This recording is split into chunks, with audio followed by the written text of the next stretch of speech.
Rain hammered the cracked pavement outside the Obsidian Lounge as Elena Vale stood frozen at the entrance, mascara already smudged, hands shaking around a wallet that held exactly $43. 3 months post-divorce. Drowning in debt her ex-husband left behind like landmines. An ER nurse who'd just finished a 16-hour trauma shift and wanted one goddamn drink to forget the man who called her worthless while emptying their bank account. Then she saw him through the glass, Garrett, her ex, laughing with some 22-year-old draped across his chest like a trophy, spending money that should have been hers. The rage that tore through Elena's chest made her push through those doors without thinking. She didn't plan on asking a stranger to make her ex jealous. She definitely didn't plan on that stranger being Lucien Vega, a man whose name made grown men go pale. One dance. That's all it took. One dance, and Elena Vale walked straight into the arms of Chicago's most dangerous crime lord. A man who never let go of anything he wanted, and he wanted her. Before we begin, hit that like button right now and drop a comment with your city so I can see how far this story travels. Trust me, you'll want to stay until the very end of this one. The rain turned State Street into a river of neon reflections and cigarette smoke. Elena stood under the Obsidian Lounge's entrance awning, water dripping from her coat sleeves, her nurse's scrubs visible beneath the cheap blazer she'd thrown on in the hospital locker room. She shouldn't be here. Couldn't afford to be here. The cover charge alone was $30, money she needed for groceries, for gas, for the collection agency that called 4 times today about Garrett's credit card debt that somehow became hers after the divorce. But Garrett was inside. She'd seen his Instagram story 20 minutes ago while sitting in her car outside Northwestern Memorial, hands still trembling from the coding patient she'd lost in Trauma Bay 3.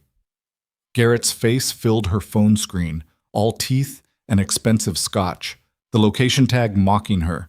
Obsidian Lounge. Living my best life. The best life he built by stealing $40,000 from their joint account the week before their divorce finalized. Elena's thumb hovered over her phone. She could leave. Go home to her studio apartment in Pilsen, where the heat barely worked and her neighbor's bass rattled the walls until 3 a.m. Microwave something, cry in the shower, wake up tomorrow and do another shift where people bled out on gurneys while she tried to remember why she went into medicine in the first place. Or she could walk through those doors. She pushed inside before the smart part of her brain could stop her. The obsidian swallowed her whole. Purple-blue lighting carved the crowd into shadows and silhouettes, bass vibrating through the floor so hard Elena felt it in her sternum. Bodies moved like a single organism across the dance floor. The air smelled like expensive cologne, craft cocktails, and the particular desperation of people pretending money made them happy. Elena's coat dripped onto marble floors that probably cost more than her car. A hostess with perfect skin and a dress that cost 3 of Elena's paychecks glanced at her scrubs with the kind of polite disdain that said, "You don't belong here." $30 cover, the hostess said, voice flat. Elena's fingers tightened around her wallet. $30. 2 days of lunch. A tank of gas. Another call she wouldn't answer from the debt collector. She handed over the bills anyway. The hostess stamped Elena's wrist with ultraviolet ink, some kind of geometric pattern that glowed under the black lights, and gestured toward the bar with manufactured enthusiasm. "Enjoy your evening." Elena moved deeper into the crush of bodies, scanning faces in the strobing lights. Her heart hammered against her ribs. Stupid. This was so stupid. What was she even doing here? To prove something? To who? Garrett didn't give a shit about her. He'd made that clear the day he called her frigid and boring, while his lawyer handed her divorce papers that somehow left her responsible for debts she didn't know existed. Then she saw him. Garrett Holloway leaned against the bar like he owned it, one hand wrapped around a rocks glass, the other resting possessively on the hip of a woman young enough to be carded. He looked good. Damn him, he looked good. Tailored navy suit, hair styled with product that cost more than Elena's weekly paycheck. That confident smile he used to give her before everything went to hell. The woman beside him laughed at something he said, tossing perfect blonde waves over one shoulder. She wore a dress that probably required professional tailoring and heels that could double as weapons. Everything Elena used to be before 12-hour shifts and crippling debt ground her down to exhaustion and dollar store face cream. Garrett caught Elena's eyes across the bar. For 1 second, just one, surprise flickered across his face. Then something worse. pity. The same look he'd given her the day she found the affair texts on his phone. The same look his lawyer wore when explaining why Elena was liable for credit cards she never opened. He turned back to the blonde, dismissing Elena like she was background noise. The humiliation hit harder than expected. Elena's throat closed. Her eyes burned. She needed to leave, needed to get out before tears came, before Garrett saw her fall apart the way she'd fallen apart in the lawyer's office when she realized he'd emptied their savings account and there was nothing, absolutely nothing, she could do about it. Rough night? The voice came from directly beside her, deep, calm. The kind of voice that didn't need to be loud because people listened anyway. Elena turned. The man standing next to her didn't fit the Obsidian's aesthetic. Everyone here tried too hard. Too much cologne, too loud laughter, designer labels worn like armor against their own insecurity. This man just was. Charcoal suit that probably cost more than Elena's entire wardrobe, but worn like an afterthought. Dark hair pushed back from a face that might have been handsome if it wasn't so carefully neutral. Eyes that assessed her with the kind of patience predators used before deciding whether prey was worth the effort. "I'm fine," Elena lied. His mouth curved slightly. Not quite a smile. "You look like someone about to make a bad decision." "Already made it." Elena glanced back at Garrett, who was now whispering something in the blonde's ear. Coming here was the bad decision. "Him?" Elena nodded, throat tight. The stranger followed her gaze, then looked back at her with those unsettling, calm eyes. "Ex-husband? How'd you... You're looking at him like he took something that belonged to you." "He did." The words came out sharper than Elena intended. $40,000, 3 years of my life, and the last bit of self-respect I had left. The stranger tilted his head slightly, studying her the way doctors studied X-rays, looking for breaks beneath the surface. "And now you're here to... what? Make him jealous?" Elena's laugh came out bitter. "Pathetic, right?" "Desperate," the stranger corrected. "Not cruel, just factual." There's a difference. Something about his directness steadied her. No fake sympathy, no meaningless platitudes. Just acknowledgement that yes, she was drowning, and no, pretty words wouldn't fix it. "I'm Elena," she said. "Lucien." He extended his hand. Elena took it. His grip was firm, warm, and somehow made the chaos of the club feel distant, like stepping into the eye of a hurricane where everything went still and quiet. "Could you..."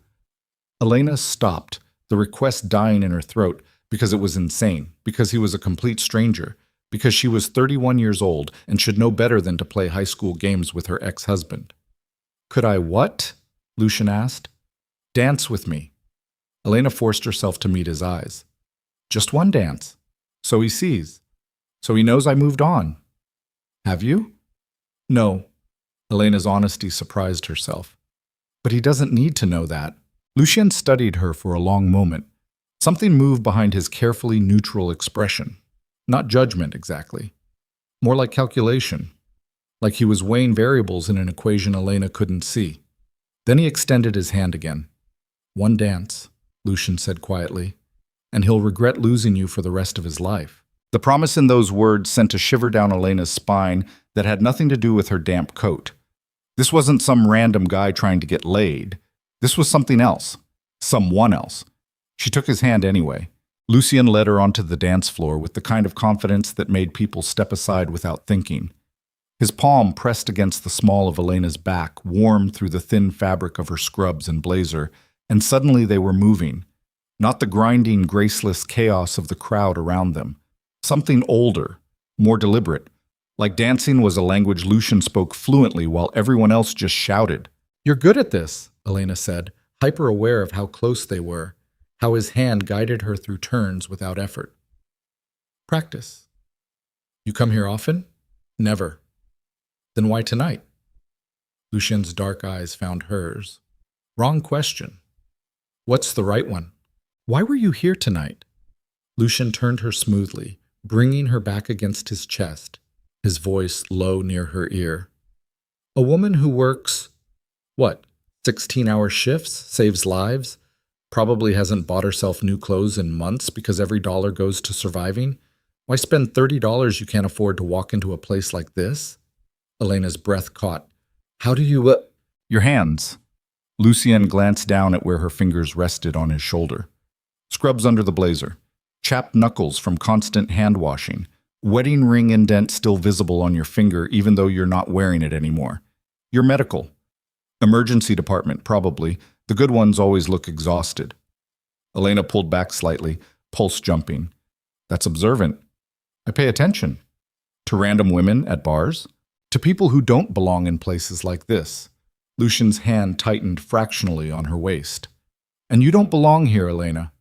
Hearing her name in his voice felt dangerous, intimate, like he'd taken something from her without asking permission. Neither do you, she managed. This time, Lucien did smile. Barely. Just a ghost of amusement that softened his features for half a heartbeat before disappearing. No, I don't. The song shifted into something slower, deeper. Lucien adjusted his hold, bringing Elena closer. She should have pulled away, should have thanked him and walked off the dance floor, driven home, forgotten this entire impulsive disaster of a night. Instead, she melted against him. Just for a moment, just to feel what it was like to be held by someone who didn't make her feel worthless. Elena. Garrett's voice cut through the music like broken glass. Elena jerked away from Lucien, heart lurching.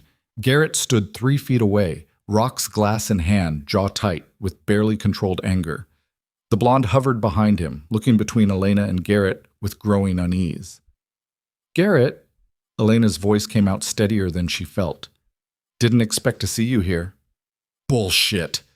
Garrett's eyes raked over her, taking in the scrubs, the damp coat, the desperation she couldn't quite hide. You followed me. I came for a drink. You came to spy on me. Garrett stepped closer, swaying slightly. Drunk. Of course he was drunk. Pathetic, Elena. Even for you. Lucian's hand settled on Elena's lower back again. Light, steady. Somehow communicating I'm here without saying a word. Garrett's attention snapped to him. Who the hell are you? Someone who knows when it's time to walk away, Lucian said quietly. I'm talking to my ex-wife. She doesn't want to talk to you. Garrett's laugh came out harsh. And you know what she wants? You just met her. I know she came here to forget you, Lucien said, voice still calm but carrying weight now, the kind of weight that made the hair on Elena's arms stand up. I know you hurt her badly enough that she's willing to pretend I matter, to make you feel a fraction of what she felt. And I know that if you were half the man you pretend to be, you'd apologize instead of insulting her in front of strangers. Silence opened up around them. The music still played, but people were watching now, sensing confrontation the way crowds always did. Garrett's face flushed dark. You don't know shit about Vega. The word came from behind Garrett. A man Elena hadn't noticed before. Broad-shouldered, early 40s, wearing a suit that screamed security or bodyguard. He stood with the kind of stillness that suggested violence lived right beneath the surface, and he was looking at Lucien with something between recognition and wariness. Sir, the man said carefully, didn't realize you were here tonight. Lucien's expression didn't change, but something shifted in the air. Some unspoken communication passed between him and the security guard, and suddenly the man's attention fixed on Garrett with the focus of a targeting system locking onto a threat. Garrett went pale. Actually pale. Like someone had drained the blood from his face in real time. Vega? He repeated. The bravado crumbled. As in, walk away, Lucien said softly. Take your date. Go home. Forget you saw her tonight. It wasn't a suggestion. Garrett must have heard the difference because he backed up a step, hands raised slightly, rocks glass forgotten. The blonde grabbed his arm, already pulling him toward the exit with the survival instincts of someone who recognized danger faster than her date did. Elena, Garrett started. No. Lucien didn't move, didn't raise his voice, but the single word landed like a physical barrier. You don't get to say her name anymore. Garrett left, practically fled, really, weaving through the crowd with the blonde in tow while casting nervous glances over his shoulder like he expected something terrible to follow him into the rain. Elena stood frozen, pulse hammering, brain struggling to process what just happened. What? Not here. Lucien's hand closed gently around her elbow. Come with me. I don't even know you. I know. Those dark eyes found hers again, and Elena saw something in them she couldn't name. Not cruelty, not kindness exactly. Something more complicated. But you came here to forget him. I can help with that. Your choice, Elena.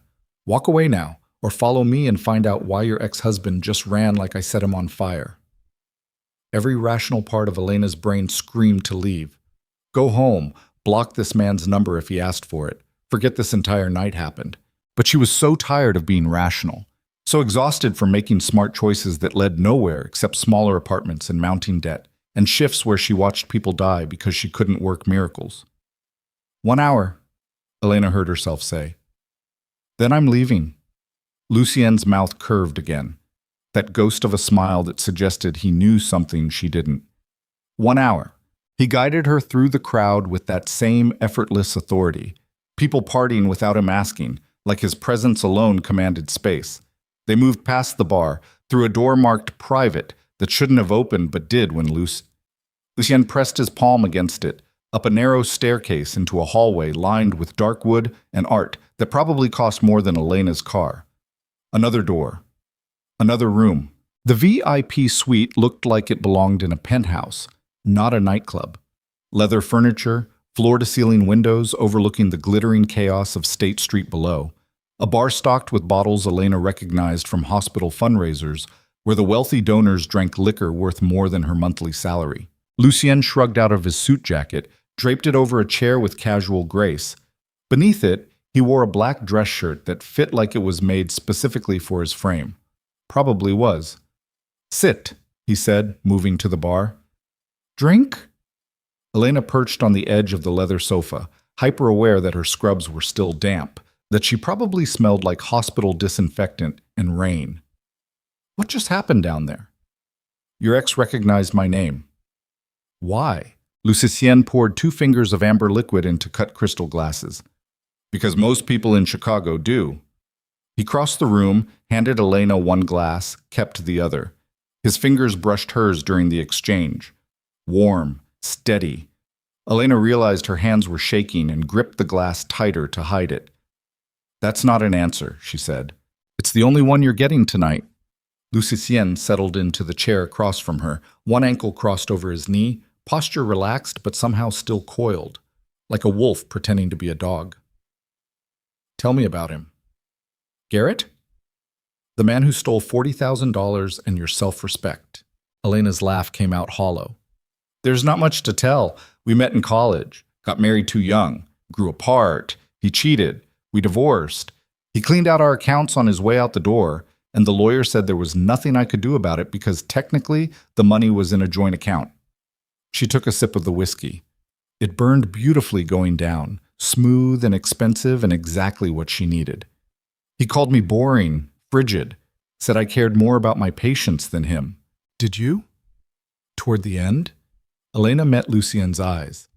Yes, because my patients appreciated what I did for them. Garrett just wanted someone to fuck and pay bills and not ask questions when he came home at 3 a.m. smelling like someone else's perfume. And the debt? Credit cards, a car lease, some kind of investment account he opened in both our names without telling me. The divorce decree said we split debts equally, and his lawyer was better than mine, so... Elena shrugged, the gesture heavy with exhaustion. So now I work overtime just to keep my head above water while he drinks $30 cocktails with girls young enough to be his daughter. Lucien sipped his whiskey, gaze never leaving her face. You're angry. I'm furious. Good. The single word surprised her. Good? Anger is useful. Lucien leaned forward slightly, forearms resting on his knees. It means you're not broken yet, just bent. I feel pretty broken. You're not. His certainty was absolute. Broken women don't spend their last $40 to walk into places like this and ask strangers to make their exes jealous. Broken women give up. You're still fighting, Elena. You're just exhausted. Something in her chest cracked open. Not a big break, just a hairline fracture in the armor she'd built around herself since the divorce. Who are you? Someone who knows what it's like to be underestimated, Lucien said quietly, and someone who doesn't like watching people get away with stealing. You said 1 hour. Elena glanced at her phone. 20 minutes had passed. What happens after that? You leave. Go home. Forget this happened. And if I don't want to forget? Lucian's eyes darkened, not with anger, with something else, something that made Elena's pulse kick despite every warning bell in her head. Then you stay, and we talk. And tomorrow morning, you go back to your life at the hospital, and I go back to mine. What's yours? Import-export, Lucian said smoothly. Shipping logistics, boring corporate work. It was a lie. Elena knew it was a lie the same way she knew when patients lied about their pain levels or drug use. The way Garrett ran from him. The way the security guard called him sir with genuine fear beneath the respect. The way he carried himself like someone who'd spent years learning how to be dangerous without ever raising his voice. She should leave. She took another sip of whiskey instead. My shift starts at 7 tomorrow, Elena said. I need to be home by midnight. Lucian checked his watch. Something elegant and minimalist that probably cost more than Elena's monthly rent. 2 hours. You said 1. You negotiated. That almost smile returned. I'm flexible. They talked. About everything and nothing. Elena found herself telling him about the hospital, the trauma codes that still woke her up at 3 a.m., the patients she saved and the ones she lost, the bitter satisfaction of restarting a heart that had stopped beating. Lucian listened the way most people didn't, actually listened, asking questions that suggested he understood the weight of holding someone's life in your hands. He talked too, though less, about growing up on Chicago's South Side, about clawing his way out of poverty through means he didn't specify, about the strange loneliness of building an empire when everyone either feared you or wanted something from you. Doesn't sound boring, Elena observed. I didn't say I was boring, I said the work was. Also a lie. Lucian's smile widened fractionally. Observant. I work in an ER. I'm professionally paranoid. Good trait. Elena's phone buzzed. A text from her roommate. Well, not roommate exactly. Her friend Tasha, who'd been letting Elena crash on her couch for the past month because the divorce left Elena homeless along with broke. You okay? It's 11:30. Elena typed back. Fine. Home soon. When she looked up, Lucian was watching her with that unreadable expression again. You're staying on a friend's couch. It wasn't a question. Until I can afford first and last month's rent somewhere, Elena confirmed. The apartment Garrett and I had was in his name. When we divorced, I had to leave. Everything I own fits in my car. Show me. What? Your car. Lucien stood, picked up his jacket. I want to see where you live. I don't live in my car. But you're close. He extended his hand. Show me, Elena. This was insane. She'd already stayed way longer than 1 hour, already told this dangerous stranger far more about herself than was smart. She should thank him for the drink, the dance, the minor revenge against Garrett, and walk away before this went somewhere she couldn't take back. Instead, she took his hand. They left through a private exit that bypassed the club entirely, emerging into an alley where rain still fell in sheets and a black SUV with tinted windows idled at the curb. A driver materialized from the front seat, different from the security guard inside, but with the same coiled readiness, the same suggestion that violence was just a job requirement. Mrs. Vale's car, Lucian said without preamble. Honda Civic, probably blue or gray, parked within 6 blocks of here. Find it. The driver nodded once and disappeared into the rain without question. Elena stared. How did you? Honda Civic is the most common car for someone in your demographic and income bracket. Blue or gray are standard colors. And you wouldn't park more than 6 blocks away in this neighborhood at night, even if parking was cheaper. Lucien opened the SUV's rear door. Get in. Elena climbed inside. The interior smelled like leather, and something expensive, cologne maybe, or just the particular scent of money. Lucien slid in beside her, close enough that their shoulders touched in the confined space. The driver returned 8 minutes later, keys in hand. Corner of Randolph and Wells, blue Civic, Illinois plates. Lucien took the keys, studied them. Honda keychain, a carabiner clip holding a tiny bottle of hand sanitizer and a laminated hospital badge with Elena's tired face staring back. He handed them to Elena. You're good, she said quietly. I'm thorough. Lucien turned to face her, and in the SUV's dim interior, his features looked sharper, more predatory. Elena, what I'm about to offer you, you can say no.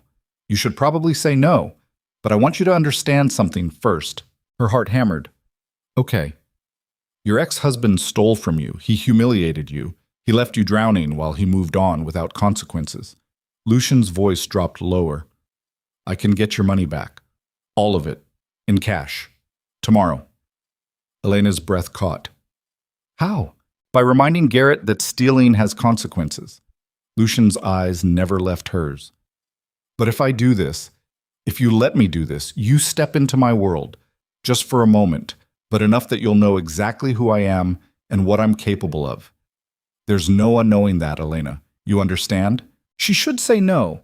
Should take her keys, drive back to Tasha's couch, work her shift tomorrow, keep grinding through debt and exhaustion because that was life and life wasn't fair and powerful. Strangers didn't just fix broken things out of the kindness of their hearts. But she was so tired of being smart. Get my money back, Elena whispered. Whatever it takes. Lucian's smile was slow, dangerous, and somehow sad. Like he'd hoped she'd say no, but wasn't surprised she hadn't. Whatever it takes, he repeated. Then he leaned forward and told the driver an address Elena had never heard of, and the SUV pulled away from the curb, carrying her deeper into the rain-soaked night toward something she couldn't take back. Toward Lucian Vega's world. And toward the moment she'd realize exactly what it meant to ask a crime lord for help. The SUV cut through rain-slicked streets like a blade through water, silent except for the rhythmic thump of wipers and the low hum of the engine. Elena sat rigid in the back seat, keys digging into her palm, watching Chicago's late-night landscape blur past tinted windows. Lucien sat beside her, close enough that she felt the heat radiating from his body, far enough that the space between them felt deliberate, controlled. Where are we going? Elena asked. My home. That's not an answer. It's the only one that matters right now. Lucian's eyes stayed fixed forward, his profile sharp in the passing streetlights. You asked me to get your money back. That conversation requires privacy. Elena's stomach clenched. I could have just given you Garrett's address. I already have it. The casual certainty in those 4 words made Elena's pulse spike. How? I have a lot of things, Elena. Lucian finally turned to look at her, and in the SUV's dim interior, his eyes were darker than she remembered, almost black. Addresses, phone numbers, bank accounts, employment records, the name of the woman he's been sleeping with for 6 months, not the one from tonight, by the way, a different one. Married, 2 kids, works in his building. Elena's breath caught. You investigated him in the last 2 hours? I made a phone call. Lucian's tone suggested this was normal, obvious, like ordering takeout. My people are efficient. Your people? Yes. Import-export logistics people. Among other things, Elena laughed, the sound brittle and sharp. You're not in logistics. No, Lucian agreed quietly. I'm not. The SUV turned down a tree-lined street in Gold Coast, where old money lived behind iron gates and historical facades. Then it slowed, approached a building that didn't look like the others, more modern, all glass and steel and architectural angles designed to impress. A doorman appeared with an umbrella before the SUV fully stopped, opening Elena's door with practiced efficiency. Ms. Vale, he said, like her name was already logged in some database. Welcome. Elena stepped into the rain, legs unsteady, while Lucien circled the vehicle with fluid grace. His hand settled on her lower back again, that same gentle guidance that somehow felt like a claim, and they moved through rotating doors into a lobby that belonged in an architecture magazine. Marble floors, modern art installations, security cameras that probably cost more than Elena's car. No one stopped them. Lucien led her to a private elevator that required a key card. They rode up in silence, Elena watching floor numbers climb, 12, 15, 20, 30, until the elevator stopped at 42 and opened directly into a penthouse that stole the breath from her lungs. Floor-to-ceiling windows overlooked the Chicago River, black water reflecting city lights like scattered diamonds. The space was massive, open concept, minimalist furniture that looked expensive because it was art on the walls that Elena recognized from textbooks. Everything perfectly curated, everything controlled, and everywhere subtle signs of violence. A security panel by the door with more buttons than any home needed. Cameras in corners, discreet but visible if you knew where to look. And standing near the windows, two men in dark suits, hands folded, watching Elena with the cold assessment of people paid to identify threats. Out, Lucian said softly. The men left without a word. Elena stood frozen in the entry, coat dripping onto pristine floors, suddenly aware of how out of place she looked. Nurse's scrubs, cheap blazer, hair frizzing from rain and humidity. A woman who'd spent the last 3 months sleeping on a couch, standing in a penthouse that probably cost more per month than she'd earn in a year. Take off your coat, Lucian said, shrugging out of his suit jacket. You're soaked. Elena's fingers fumbled with buttons. The coat hit the floor with a wet slap that felt too loud in the cavernous space. Beneath it, her scrubs clung to her body, damp and wrinkled and smelling faintly of hospital disinfectant. Lucian disappeared into another room, returned with a towel and a black sweater that looked like cashmere. Bathroom's through there. Change. I'll make coffee. I don't need it. Elena. He held her gaze. You're shaking. Change. She was shaking, hands trembling, teeth wanting to chatter, adrenaline and cold and fear crashing through her system all at once.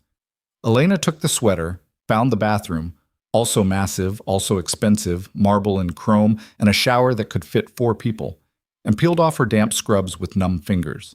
The sweater swallowed her, soft beyond description, sleeves hanging past her hands, hem hitting mid-thigh. It smelled like Lucian, something clean and dark and expensive, cedar maybe, or sandalwood. Elena caught her reflection in the mirror, smudged mascara, hair a disaster, a 31-year-old woman playing dress-up in a world she didn't understand. She should leave. She dried her hair with the towel instead, finger-combed it into something less catastrophic, and walked back into the main room. Lucien stood at the kitchen island, because of course this penthouse had a kitchen that looked like a Williams-Sonoma catalog, pouring coffee into mugs that probably cost more than Elena's weekly grocery budget. He'd rolled his shirt sleeves to his elbows, revealing forearms roped with lean muscle and a tattoo she couldn't quite make out. Something in Latin, maybe. Old script. Cream? Sugar? He asked. Black. He handed her a mug. Their fingers brushed. Elena wrapped both hands around the ceramic, letting the heat seep into her skin while Lucian studied her with that unreadable expression. Better? He asked. I look like I'm wearing my boyfriend's clothes. You look warm. Lucian sipped his own coffee, leaning back against the counter. And I'm not your boyfriend. I know. Yet you're standing in my home at midnight, wearing my sweater, about to let me do something that will change your life. His eyes never left her face. Second thoughts? Elena's grip tightened on the mug. Can you really get my money back? Yes. How? Does it matter? Yes. Lucien set down his coffee with deliberate care. Your ex-husband works at Keller and Ross. Mid-level finance position, salary around 120, bonus structure tied to quarterly performance. He's good at his job but not exceptional. Unremarkable. The kind of employee who gets promoted through attrition rather than merit. Elena's breath stilled. That was exactly Garrett. Exactly. He drives a leased BMW, Lucian continued, voice flat and factual. Lives in a condo in River North that he can't quite afford. Dates women who don't realize he's leveraged to his eyeballs. And he's terrified. Of what? Consequences. Lucian's smile was cold. Garrett stole from you because he thought there wouldn't be any. Men like him always do.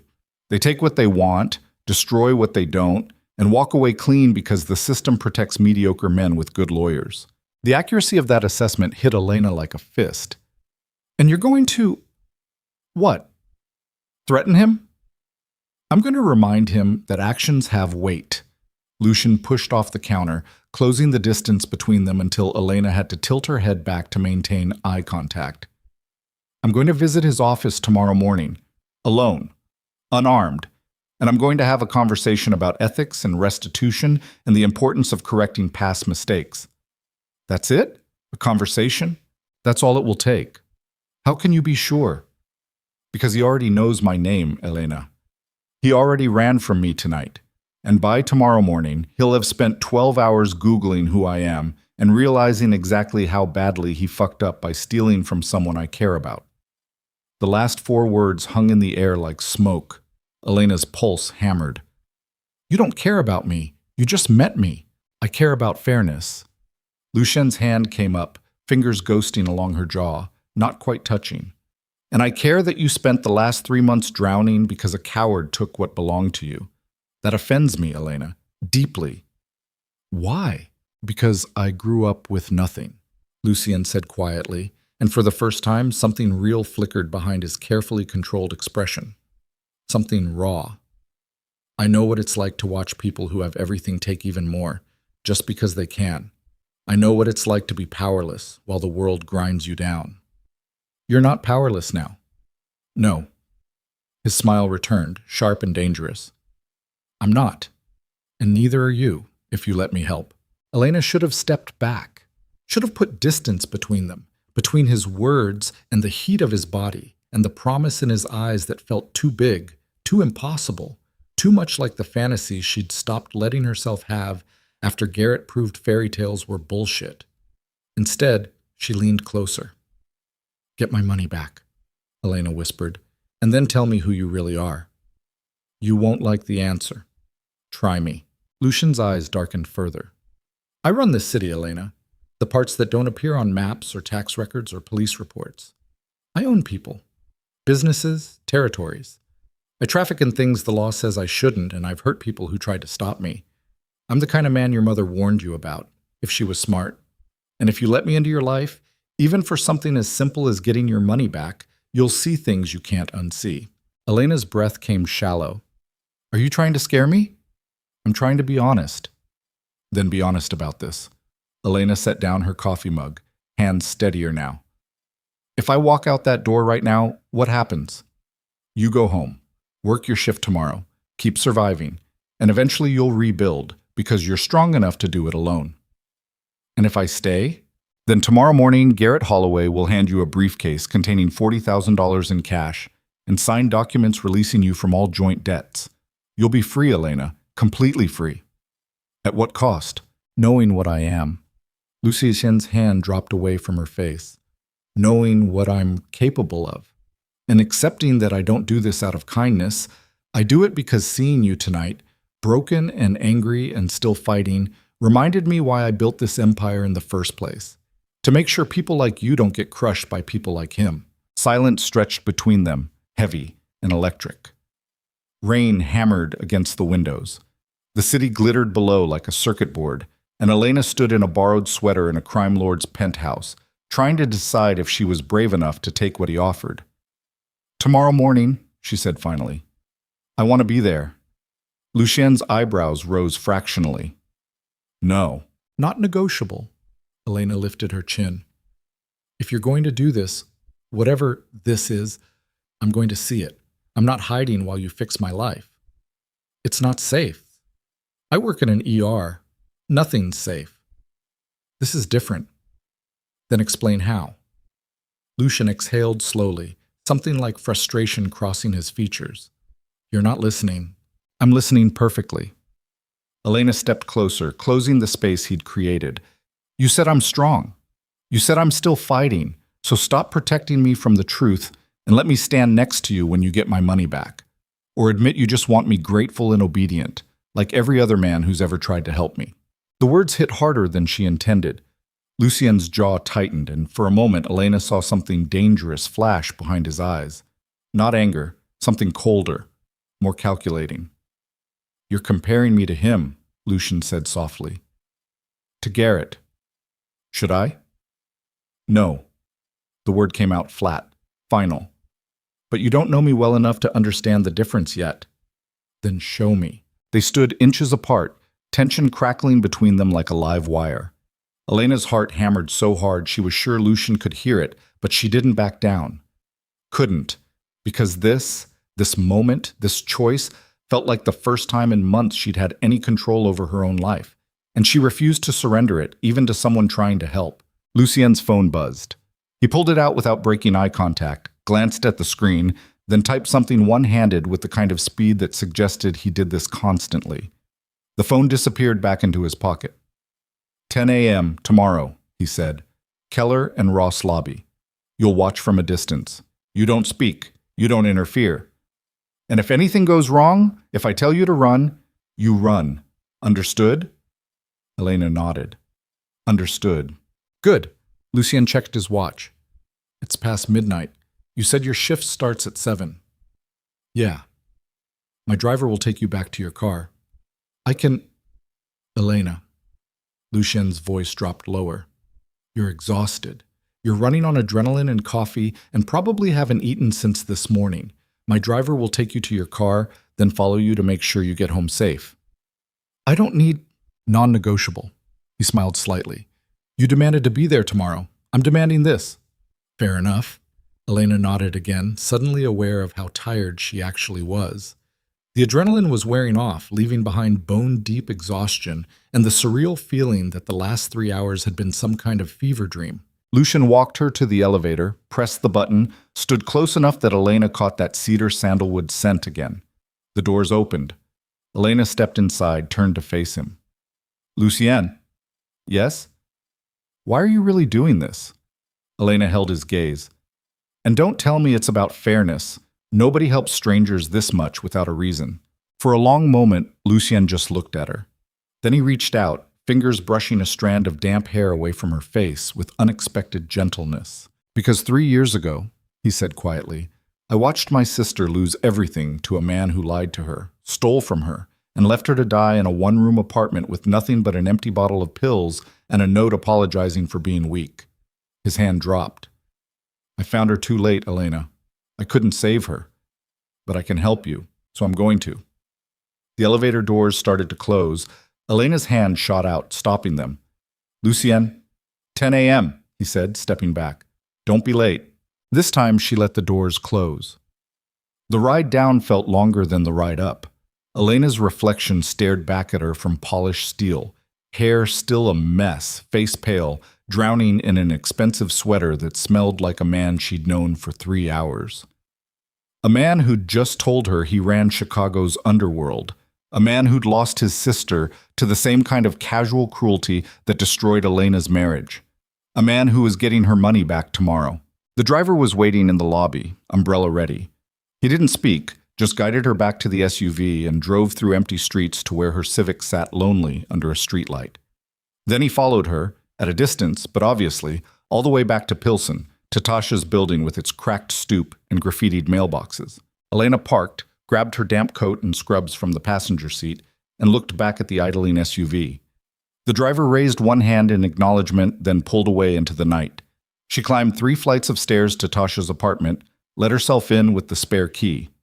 The living room was dark except for the glow of a phone screen. Tasha sat on the couch, scrolling through Instagram, wearing pajamas and a bonnet. Girl. Tasha looked up, eyes widening. Where the hell have you been? And whose sweater is that? Elena collapsed onto the armchair, too tired to explain. Long story. You smell expensive. I met someone. Someone good or someone stupid. Elena's laugh came out hollow. I have no idea. Tasha set down her phone, attention sharpening with the focus of a friend who'd watched Elena survive the divorce firsthand. Elena, talk. So she did. Not everything. Some things felt too dangerous to say out loud, even here.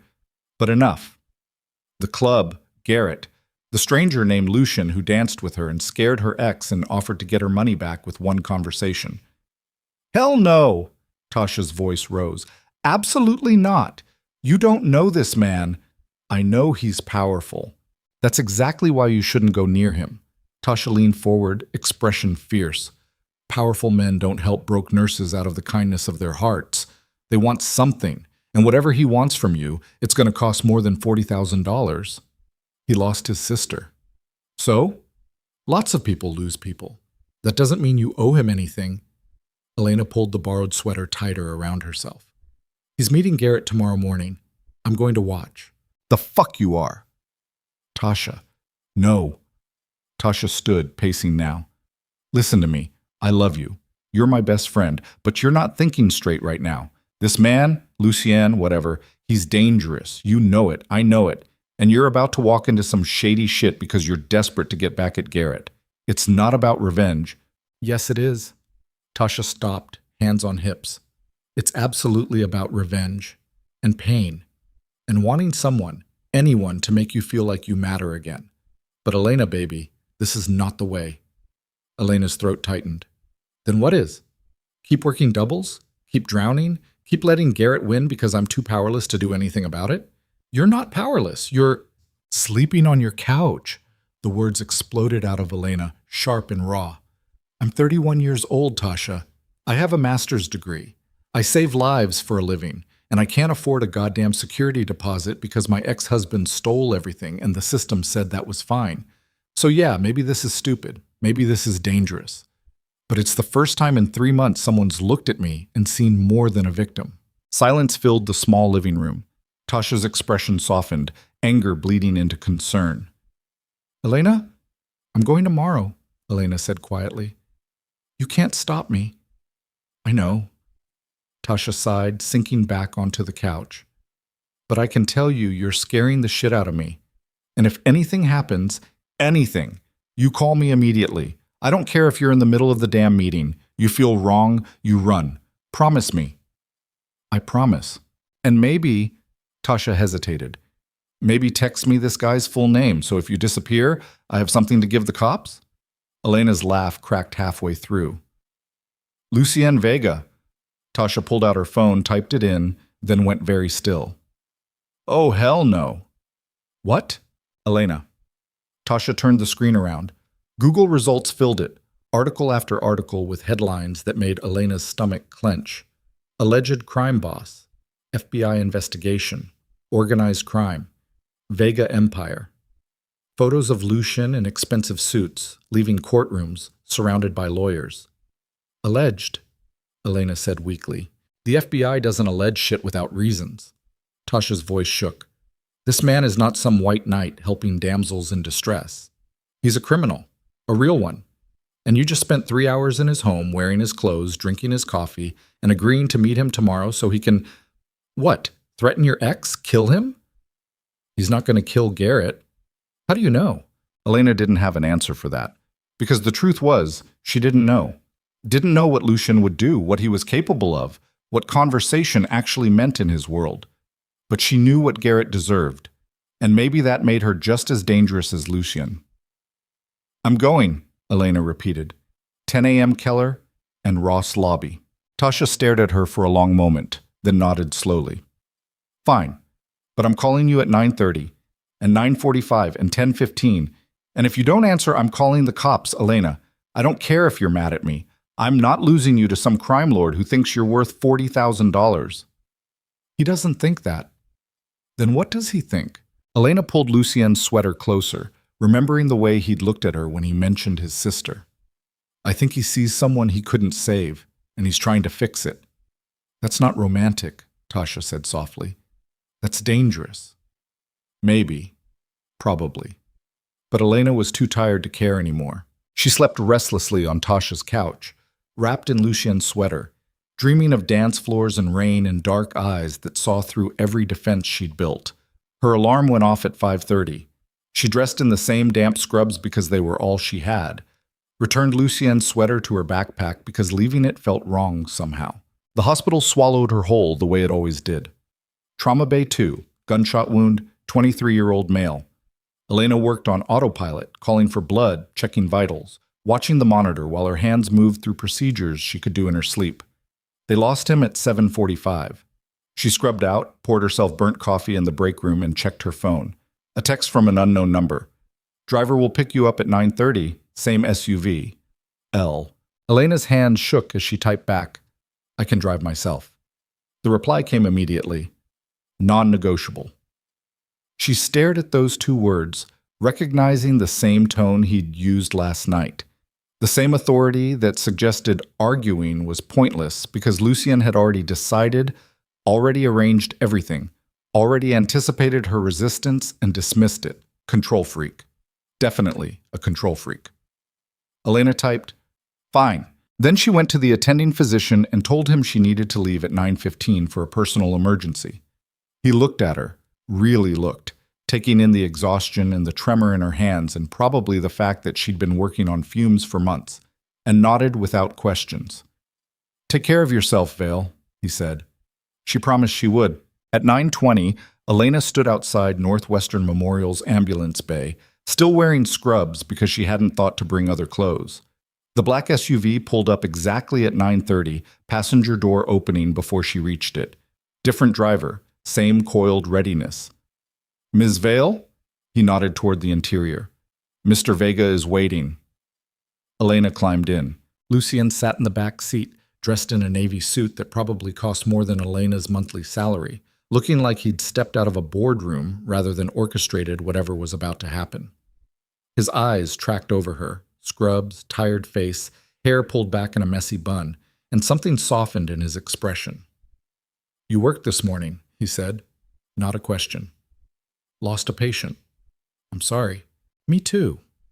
Elena buckled her seatbelt, hyper-aware of the small space between them. "Where's Garrett?"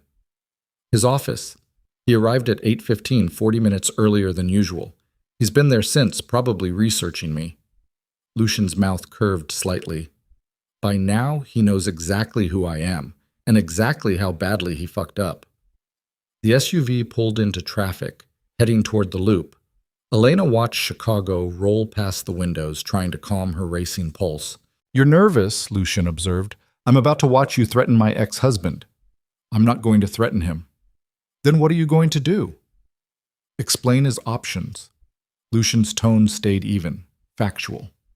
"Garrett has two choices this morning: return what he stole voluntarily and walk away with his life intact, or refuse and discover what happens when I stop being polite. Most people choose option one. And if he doesn't, then I become significantly less pleasant." Lucien's eyes met hers. "But he will, Elena. Trust me." The SUV parked 2 blocks from Keller and Ross, a glass high-rise that stabbed into gray Chicago sky. Lucian checked his watch, 9:58, then looked at Elena. "You stay in the car," he said. "We agreed." "No, we agreed you could watch. You'll watch from here." He handed her a phone, sleek, expensive, screen already displaying a video feed. "Security camera, Keller and Ross lobby. You'll see everything." Elena took the phone, frustration warring with understanding. "How did you—" "I have access to most building security systems in Chicago." Lucien opened his door. "It's useful." He stepped out, then paused, looking back at her through the open door. Rain had started again, light mist that made the city look soft and dangerous. "Elena," Lucien said quietly, "whatever you see in the next 10 minutes, whatever I say or do, remember that I'm doing this for you. Not to you. The difference matters." Then he closed the door and walked toward Keller and Ross with the same fluid confidence he'd shown at the nightclub, like he owned every space his body occupied. Elena stared at the phone screen. The security feed showed the lobby from an elevated angle. Marble floors, modern furniture, a reception desk where a young woman sat typing, empty except for her. Then Lucien entered the frame. Even on a grainy security feed, his presence changed the space. The receptionist looked up, smiled professionally, then did a double take when she really saw him. Lucien approached the desk, said something Elena couldn't hear. The receptionist's smile faltered. She picked up her phone, made a call, nodded several times. 2 minutes later, Garrett stepped off the elevator. Elena's breath caught. Even through the security feed, she saw the terror on his face. Garrett looked like he'd aged 5 years overnight, pale, tie loosened, suit jacket wrinkled. He approached Lucien the way someone might approach a tiger that hadn't decided whether to attack yet. They spoke. Elena couldn't hear words, but she watched body language. Lucien's posture stayed relaxed, hands in his pockets, expression neutral. Garrett kept nodding, hands gesturing defensively, sweat visible on his forehead, even from the camera angle. Then Lucien said something that made Garrett go completely still. Garrett pulled out his phone with shaking hands, made a call, spoke rapidly into it. Then he turned back to Lucien and nodded once, sharp and desperate. The conversation lasted exactly 8 minutes. When it ended, Garrett practically fled back to the elevators, and Lucien walked out of the building like he'd just finished buying coffee instead of dismantling a man's sense of security. He slid back into the SUV, completely dry despite the mist, and took the phone from Elena's numb fingers. Done, Lucien said simply. What? Elena's voice cracked. What did you say to him? The truth. Lucien handed her a business card. Heavy stock, expensive printing, just a phone number and a name. He'll call you at noon. Meet him somewhere public. He'll have everything. Everything? 40,000 in cash, signed documents releasing you from all joint debts, and a written apology acknowledging he stole from you. Lucien's eyes found hers. You'll be free, Elena. Completely free. Elena stared at the card, hands trembling. How did you... I explained that stealing from you was equivalent to stealing from me, and that I take theft very personally. Lucien's expression stayed calm, but something cold flickered behind his eyes. I also explained what happens to people who waste my time with negotiations. Garrett is not stupid. He understood the subtext, which was that some mistakes can't be survived.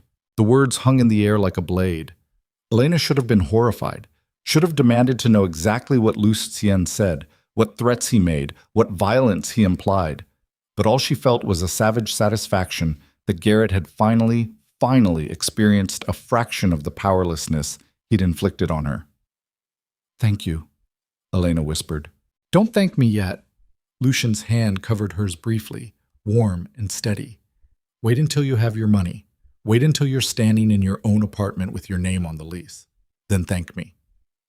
The SUV pulled back into traffic. They rode in silence back to Northwestern Memorial, Elena clutching the business card like a lifeline, Lucien watching Chicago roll past with that same unreadable expression. When they reached the hospital, Elena didn't immediately get out. She sat there processing everything that had just happened, everything that had changed in the last 12 hours. Elena. She turned to look at him. Your ex-husband will never bother you again, Lucien said quietly. I made that very clear. But if he does, if he contacts you, threatens you, even looks at you wrong, you call me. Immediately. Understood? Elena nodded. Good. Lucien reached into his jacket, pulled out a different card, this one with his name and a phone number, nothing else. Keep this. Use it if you need me. For emergencies? For anything. His eyes held hers. Anything at all, Elena. She took the card, fingers brushing his. The contact sent electricity up her arm. I should go, Elena said, not moving. Yes. My shift technically ended 30 minutes ago.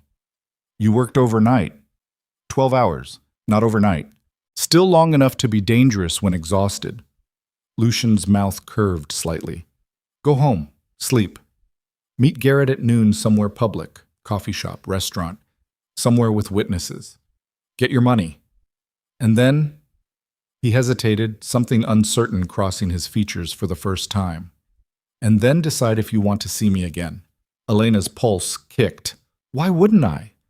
Because you know what I am now. Lucien's voice dropped lower. And that knowledge changes things.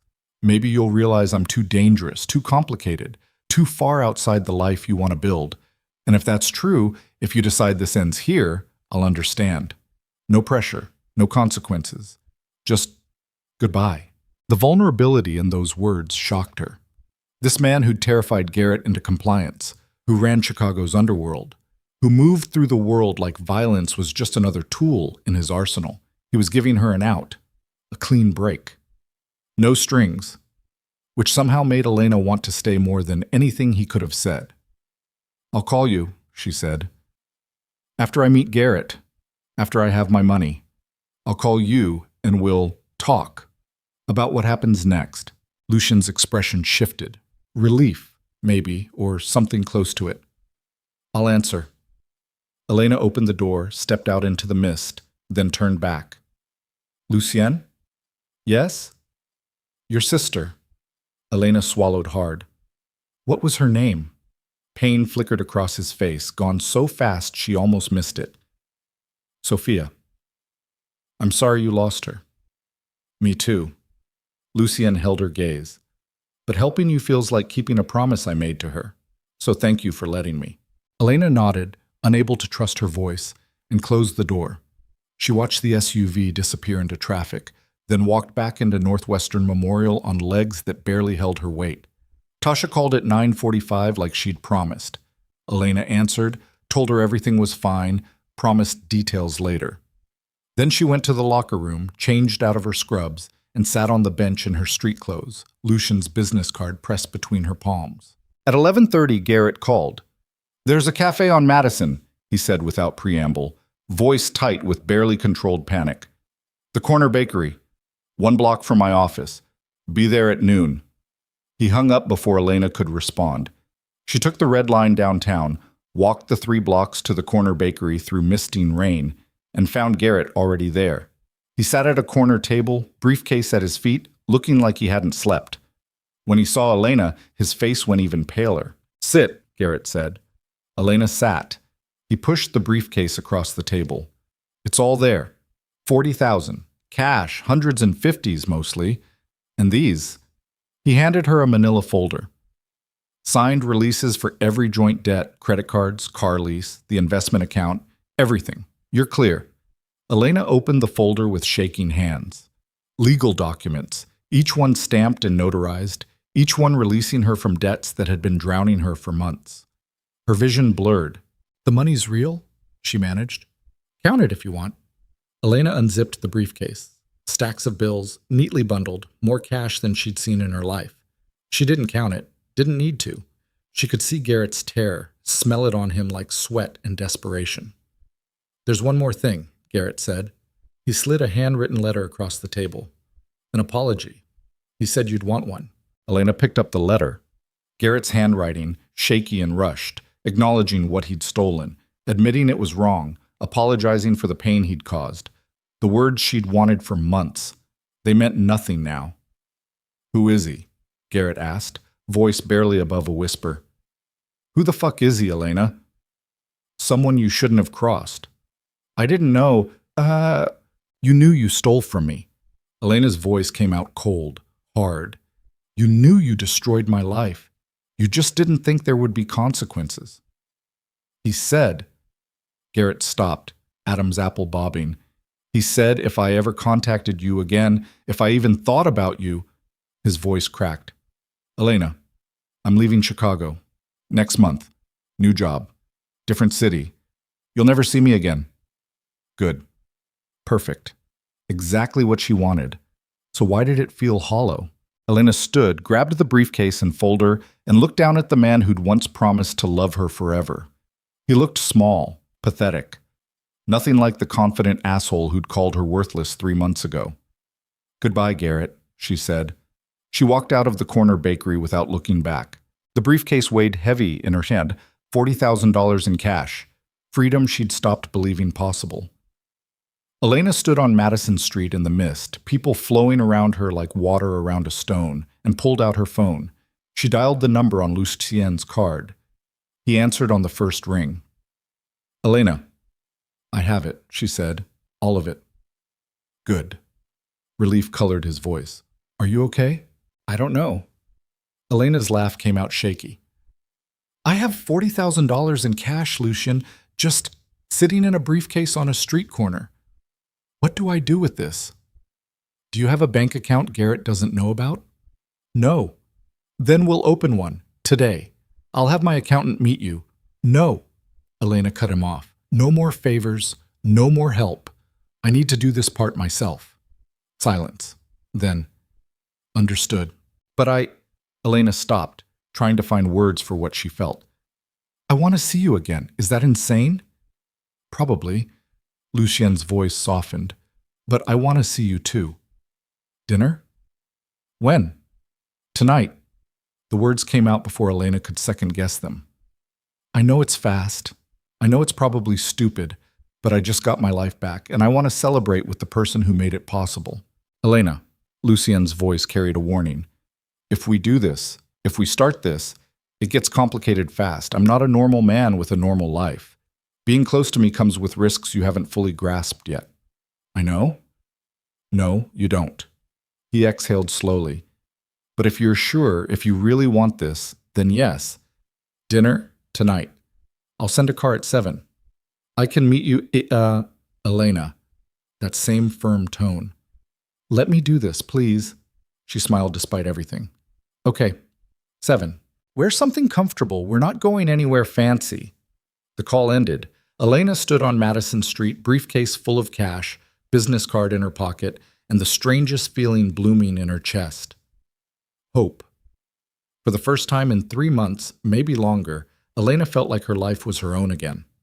And Lucien Vega, Chicago's most dangerous crime lord, was the man who'd given it back to her. That should have terrified her.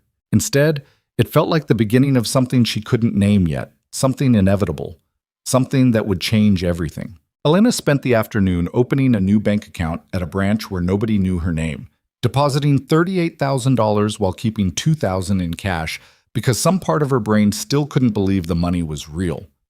The bank manager looked at the stacks of hundreds with barely concealed suspicion, but Elena had her legal documents, had Garrett's signed confession, and most importantly, had the kind of exhausted confidence that came from finally winning after months of losing. She left the bank feeling lighter than air.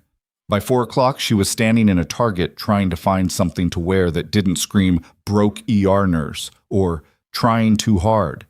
She settled on dark jeans that actually fit, a simple black sweater that looked expensive even though it wasn't, and boots that added 2 inches to her height. Not fancy, just better than scrubs. Tasha called while Elena was paying. "So you're really doing this," Tasha said, no preamble. "Dinner, that's all, with a crime lord." Alleged crime lord. "Elena." Tasha's voice carried the weight of 12 years of friendship. "You got your money back. You're free.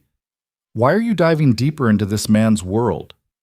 Elena loaded bags into her Civic's trunk, phone tucked against her shoulder. "Because he sees me, Tasha. Not the broke version. Not the nurse. Not Garrett's leftovers. He sees me. Or he sees someone vulnerable he can control." The words hit harder than intended. Elena stopped, one hand on the car door, Chicago traffic roaring past. "You really think that?" Silence stretched between them. Then, "I think powerful men don't do favors without expecting something back. And I think you're so desperate to feel valued that you're not asking what he wants." "He wants dinner. Tonight he wants dinner. Tomorrow he wants something else. Next week, something bigger." Tasha's voice softened. "I'm not trying to hurt you. I'm trying to protect you." "I know." Elena climbed into her car, suddenly exhausted again. "But I need to do this. I need to see where this goes." "Then promise me something." "What?" "If it feels wrong, even for a second, you leave. No explanations, no apologies. You just leave. I promise." But even as Elena said the words, some part of her knew she was lying. She drove back to Tasha's apartment, showered until her skin turned pink, dried her hair until it fell in waves instead of frizz, and dressed in her new clothes that still had the tags tucked inside.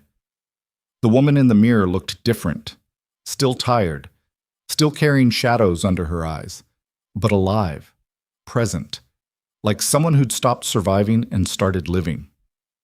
The black SUV arrived at 6:55, different driver again. Elena was starting to think Lucien had an entire fleet of silent, dangerous men at his disposal. She climbed into the back seat, pulse already racing, and found it empty except for a single white box tied with black ribbon. Elena opened it. Inside, nestled in tissue paper, lay a dress. Deep emerald silk that caught the light like water. Simple cut, no labels, but the kind of quality that whispered money even without logos. And beneath it, a handwritten note in masculine script. "You said comfortable. This is my version." L. Elena's hands trembled as she lifted the dress.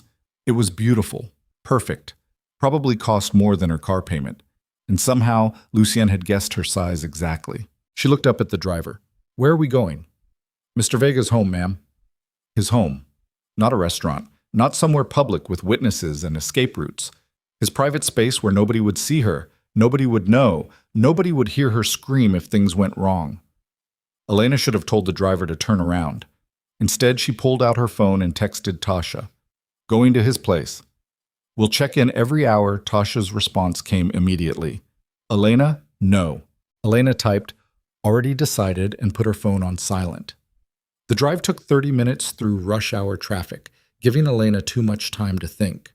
about Lucian's hands guiding her across a dance floor, about the cold way he'd dismissed Garrett's existence, about his sister Sophia, who died alone with an empty pill bottle because some man had destroyed her the way Garrett tried to destroy Elena, about the way Lucien looked at her like she was something rare and breakable and worth protecting. The SUV pulled up to the same building as last night, same doorman, same private elevator that opened directly into the penthouse. But this time, music drifted through the space. Something jazz, instrumental, the kind of sophisticated background noise wealthy people use to prove they had taste. Lucian stood at the windows overlooking the river, dressed in dark slacks and a charcoal sweater that made him look younger somehow, less like a crime lord, more like a man who was nervous about a dinner date. He turned when Elena entered and something shifted in his expression, not quite a smile, more like recognition. "You wore the dress," he said. "You knew I would. I hoped." Lucien crossed the space between them, and Elena realized she was still holding the white box. He took it from her hands, set it aside, then studied her with that same unreadable intensity. "You look beautiful. You look nervous." This time he did smile, brief and genuine. "Perceptive. I'm professionally paranoid, remember? Then you've already assessed all the exits, estimated response times if you needed help, and calculated whether you could take me in a fight." Elena's pulse kicked. "Could I?" "No." Lucian's honesty was brutal. "But I respect that you're thinking about it." The music shifted into something slower. Lucien gestured toward the kitchen where the island had been set with 2 place settings, wine glasses, and covered dishes that smelled incredible. "I cooked," he said. "Well, I reheated. My chef prepared everything this afternoon, but I handled the final presentation." "You have a chef." "I have several people who make my life functional." Lucien pulled out a chair for her. "Sit, eat, and then we'll talk about why you're really here." Elena sat, hyper-aware of how the silk dress moved against her skin, how Lucian's presence filled the space even when he wasn't touching her. He uncovered dishes, roasted chicken, asparagus, some kind of grain Elena didn't recognize but tasted like butter and herbs in heaven. The wine was red, expensive, and went down too easy. They ate in strange silence for several minutes, not uncomfortable, just waited, like both of them were waiting for something to break. Finally, Elena set down her fork. "You said it gets complicated." "It does." "Explain." Lucien finished his wine, poured more for both of them. 3 months ago, a shipment of mine was intercepted by federal agents. $2 million in product, gone. 4 of my people arrested, and the only way the FBI knew about that shipment was if someone inside my organization talked. Elena's stomach tightened. "Someone betrayed you, yes?" Lucian's voice stayed level, but something dangerous flickered behind his eyes. "I've spent the last 90 days identifying the leak, narrowing down possibilities, eliminating threats." "Eliminating? I don't mean killing." Lucian met her gaze. "I mean removing people from positions where they can cause damage, reassigning them, watching them, waiting for them to reveal themselves." "And have they?" "Not yet." Lucian leaned back, studying her. "But this kind of investigation requires patience, strategy, and absolute trust in the people closest to me." "Why are you telling me this?" "Because if we do this, if we keep seeing each other, you'll become one of those people, someone close to me, someone enemies might target to hurt me." His expression hardened. "And I need you to understand that risk before you decide whether this is worth it." Elena's throat tightened. "You think someone would hurt me to get to you?" "I know they would." Lucien's certainty was absolute. "It's already happened. 6 months ago, my accountant's daughter was kidnapped, held for 3 days. They sent him her finger with a note demanding I release territory I'd claimed from a rival organization." The casual brutality of those words made Elena's hand shake. "What did you do?" "I found her, brought her home, and made sure the men who took her understood that touching civilians, especially children, was a line you don't cross in my world." Lucian's voice dropped lower. "Then I handled the territorial dispute differently." "How?" "Violently." The single word hung between them. Elena should have been horrified. Should have stood up, walked out, called Tasha, and admitted this was a mistake. But all she felt was a dark satisfaction that Lucien had rescued that girl, that he'd made her kidnappers pay, that he'd drawn a line between acceptable violence and unconscionable cruelty. What did that say about her? Elena. Lucien reached across the table, fingers brushing hers. I'm not a good man. I've done things that would make you leave this room if you knew details. But I'm honest about what I am. And what I am is someone who protects what's mine with everything I have. I'm not yours. Not yet. His thumb traced circles on her palm. But I want you to be. And that terrifies me because wanting something, wanting someone, makes you vulnerable. And vulnerability in my world is fatal. Elena's breath came shallow. Then why risk it? Because you walked into that club looking like your world had ended, and instead of giving up, you asked a stranger to help you fight back. Lucien's grip tightened fractionally. Because you work yourself to exhaustion saving lives, and you still found the strength to demand I let you watch when I confronted Garrett. Because you're brave and broken and stubborn, and I can't stop thinking about you. The confession landed like a physical touch. Elena's pulse hammered in her throat. I can't stop thinking about you either, she admitted, and that scares me more than anything you've told me tonight. Good. Lucien stood, pulling her up with him. Fear means you're paying attention. They moved to the living room, to the leather couch where Elena had sat last night drinking expensive whiskey. This time, Lucien sat beside her, close enough that their knees touched, far enough that she didn't feel trapped. Tell me about Sophia, Elena said quietly. Pain flickered across Lucien's face. Why? Because she's why you helped me, and I want to understand. For a long moment, Lucien just looked at her. Then he exhaled slowly, and when he spoke, his voice carried the weight of old grief. She was 3 years younger than me. Brilliant. Full of light. The kind of person who made rooms brighter just by existing. Lucien's hands clenched on his knees. She met a man when she was 26. Marco. Charming. Successful. Everything she thought she wanted. I didn't trust him. Something felt wrong. But she loved him, and I wanted her to be happy. What happened? Marco isolated her, slowly. Convinced her I was controlling, that her friends were toxic, that she needed to quit her job and depend on him financially. By the time Sophia realized what he'd done, she had nothing. No money, no support system. Just him.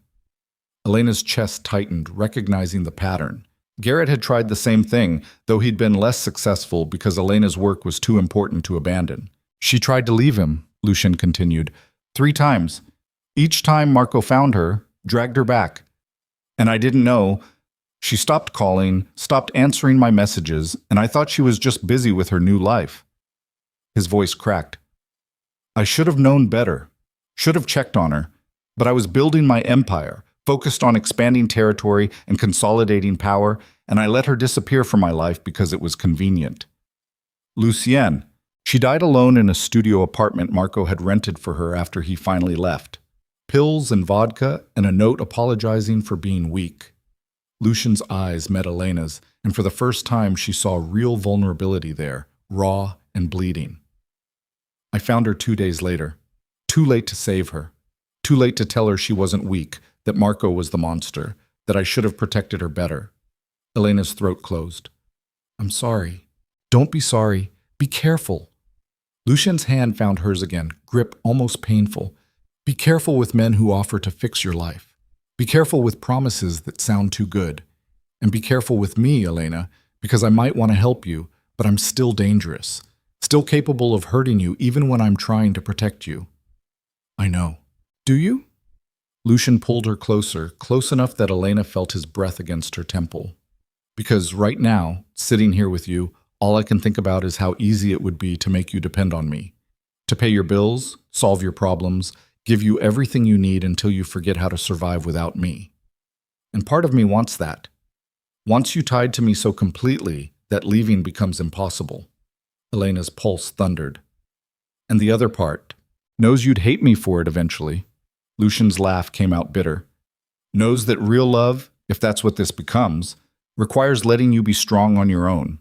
Even when every instinct I have says to lock you in this penthouse and make sure nothing ever hurts you again. The confession should have terrified her.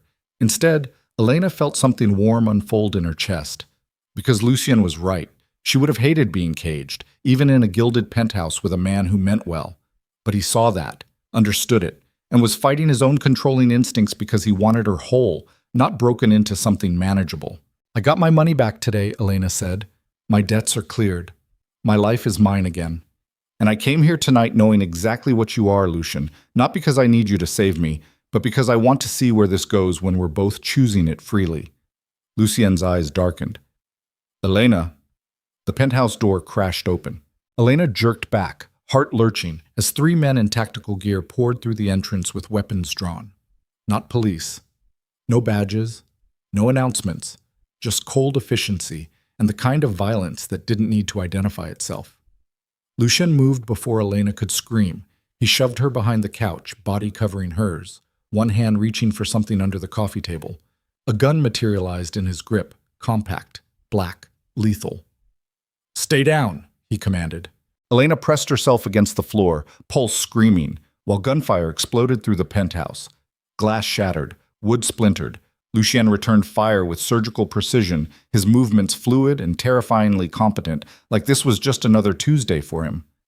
One attacker dropped, then another. The third one got close, too close, knife flashing in low light. Lucien caught the blade with his forearm, the weapon slicing through fabric and skin, then drove his gun into the man's throat hard enough to crush cartilage. The attacker went down choking. Silence fell like a hammer. Elena couldn't breathe, couldn't think. Blood soaked through Lucien's sweater, his blood from the knife wound, and three bodies lay scattered across his pristine floor like discarded puppets. "Elena." Lucien's voice cut through her shock. "Look at me." She dragged her eyes up. He crouched beside her, gun still in hand, blood dripping down his arm, expression absolutely calm despite the carnage around them. "Are you hurt?" he asked. Elena shook her head, unable to form words. "Good." Lucien stood, pulled out his phone with his uninjured hand, and made a call. "We have a situation. 3 hostiles, dead. Send cleanup and medical. 5 minutes. He hung up. 5 minutes. Like this was routine. Like men breaking into his home and trying to kill him was just part of the job. Elena pushed herself up on shaking legs. What the fuck just happened? Someone sent a message. Lucien grimaced, pressing his injured arm against his side. Not a very subtle one. A message? They tried to kill you. Kill me, kidnap you, send a statement. Lucien moved to the window, scanning the street below with professional paranoia. Doesn't matter, they failed. You're bleeding. I've bled before. Elena's nurse instincts kicked in despite the shock. She crossed to him, grabbed his arm, pushed up the blood-soaked sleeve. The knife wound was deep, clean, would need stitches. You need a hospital. I have a doctor on retainer. Of course you do. Elena laughed, the sound edging toward hysterical. Of course you have a private doctor for when people try to murder you in your home. Elena, you said it was complicated. Her voice rose despite herself. You said there were risks. You didn't say armed men would break into your home during dinner and try to kill us both. I said enemies might target you to hurt me. Lucien's calm was infuriating. This proves my point.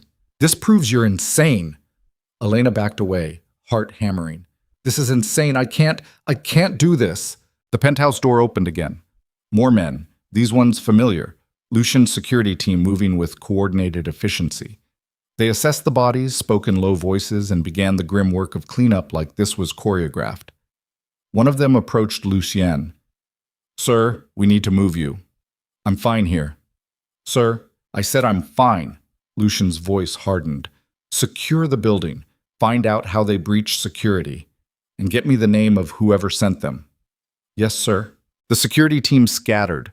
Elena watched them work, watched them wrap bodies in plastic, watched them clean blood off marble floors with industrial efficiency, and felt her grip on reality starting to slip. This was not her world. This would never be her world. Elena. Lucien stepped closer, careful not to touch her. Breathe. I need to leave.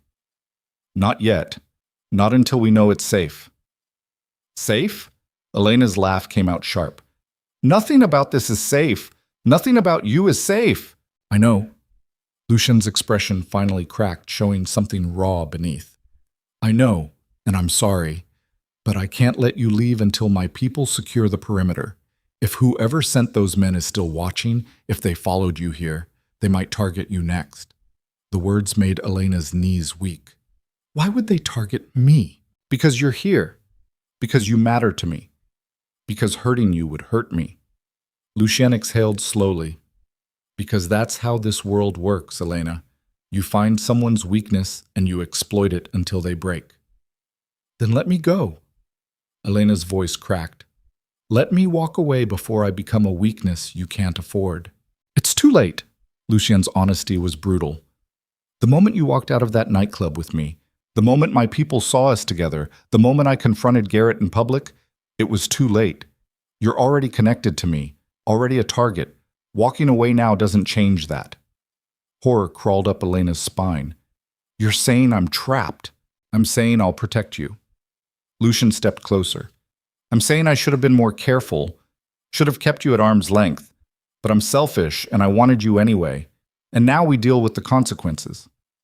By hiding in your penthouse while people try to kill us? By finding who sent them and making sure they never try again. A man in a suit appeared at Lucien's shoulder, older, graying, carrying a medical bag. Sir, your arm. Lucien glanced at Elena, something asking in his expression. She nodded, numb, and followed them to the kitchen where the doctor laid out supplies with practiced efficiency. Elena watched him work, watched him clean the wound, inject local anesthetic, stitch the gash with neat precision while Lucien sat perfectly still, jaw tight but otherwise showing no pain. The control was inhuman, terrifying. 20 stitches, the doctor said finally. Keep it dry. Change the dressing daily. I'll be back tomorrow to check for infection. Thank you, Marcus. The doctor left. Elena and Lucien sat in silence while security continued working in the main room, the sounds of cleanup drifting through the space like white noise. I want to see my phone, Elena said. Lucien nodded toward her purse on the counter. Elena grabbed it, pulled out her phone. 7 missed calls from Tasha, 12 texts, each one more frantic than the last. The most recent. If you don't answer in 5 minutes, I'm calling the cops. Elena typed back. I'm okay. Long story. Staying here tonight. Tasha's response was immediate. The fuck you are. Then, I'm coming to get you. Send address. Elena looked at Lucien. My friend wants to pick me up. Tell her no. She won't accept that. Then tell her the truth. Lucien's expression was unreadable. Tell her men tried to kill us tonight, and it's not safe for her to come here, and you're staying until my people confirm the threat is contained. Elena stared at him, then typed, Can't leave yet. Not safe. We'll explain tomorrow. I promise I'm okay. A long pause. Then, if you're not at my place by noon tomorrow, I'm filing a missing persons report. Elena sent back a thumbs up, then silenced her phone. She's persistent, Lucien observed.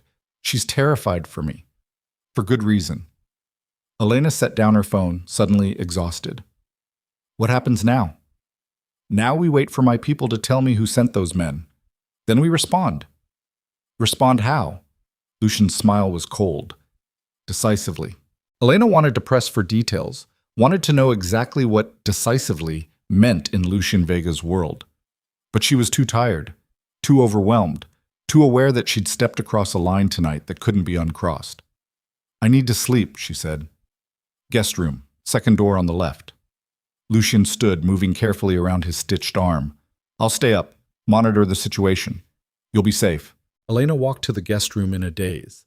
It was as immaculate as the rest of the penthouse. King bed, luxury linens, attached bathroom with heated floors. She stripped off the emerald dress, left it draped over a chair, and crawled under covers that probably cost more than her monthly rent. She expected to lie awake all night, replaying gunfire and blood, and the cold efficiency with which Lucien had killed 3 men. Instead, she passed out within minutes, exhausted beyond fear. When she woke, sunlight streamed through floor-to-ceiling windows. Elena checked her phone, 8:15 in the morning. She'd slept nearly 10 hours. The penthouse was quiet, too quiet. Elena found her clothes from yesterday, the jeans and sweater she'd bought at Target, and dressed quickly. Then she walked into the main living space. It looked perfect. No blood, no bodies, no sign that anything violent had happened except for a new sheet of plywood covering one of the shattered windows.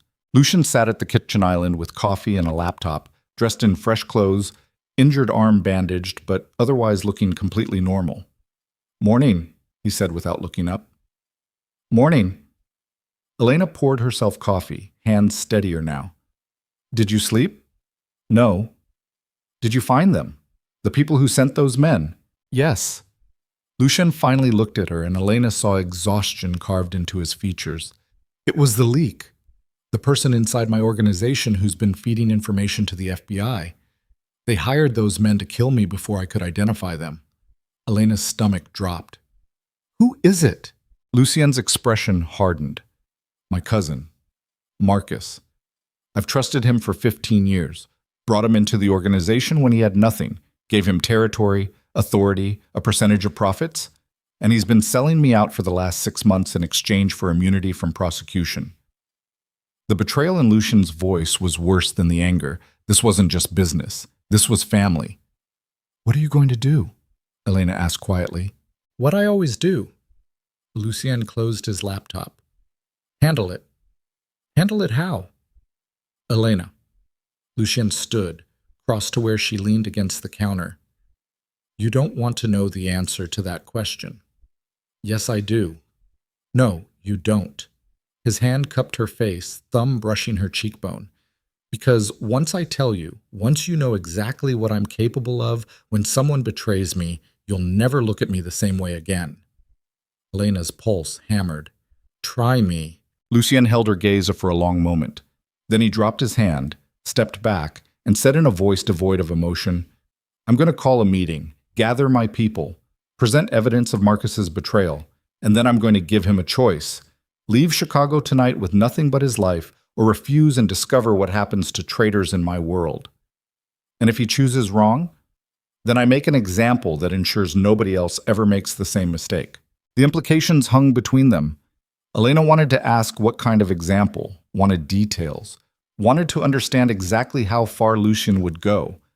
But some part of her, the part that watched him kill 3 men without hesitation last night, already knew. "I need to go," Elena said. "Tasha's expecting me." "I'll have my driver." No." Elena cut him off. "No more drivers. No more protection. I need to think, Lucian, about last night, about what being with you actually means, and I can't do that surrounded by your people." Pain flickered across his face. "You're leaving." "I'm thinking." "That's the same thing." "Maybe." Elena grabbed her purse, checked for her keys. "But I need space to figure out if I'm brave enough for your world, or if last night proved I'm not." Lucian didn't argue, didn't try to convince her to stay. He just nodded once, expression carefully neutral, and said, "If you need me, for any reason, call. I'll answer." "I know." Elena walked to the private elevator, pressed the button, and looked back at him one last time. Lucian stood in his pristine penthouse with his bandaged arm and his exhausted eyes, and the weight of betrayal crushing him, and Elena felt something crack in her chest. She should stay. Should help him through this. Should prove she was strong enough to stand beside him, even when his world was violent and complicated and terrifying. Instead, she stepped into the elevator and rode down 42 floors to street level. Her Civic was still parked 2 blocks away. Nobody had touched it, nobody had followed her, and Elena drove through morning traffic back to Pilsen feeling like she'd aged a decade overnight. Tasha opened the door before Elena could knock, pulled her inside, and immediately started checking for injuries. "I'm fine," Elena said. "Bullshit." Tasha's hands shook. "You were gone all night. You didn't answer your phone, and now you look like you've seen a ghost. Men broke into his penthouse last night." The words came out flat, emotionless. 3 of them, with guns. They tried to kill us. Lucian, her voice cracked. Lucian killed them all. Just handled it like it was routine, like people trying to murder him was just another Tuesday. Tasha went pale. "Oh my God." And then his security team showed up and cleaned everything up. And now I don't know if any of it actually happened or if I dreamed the whole thing. Elena laughed, the sound unhinged. "Except I woke up in his guest room this morning and he told me it was his cousin.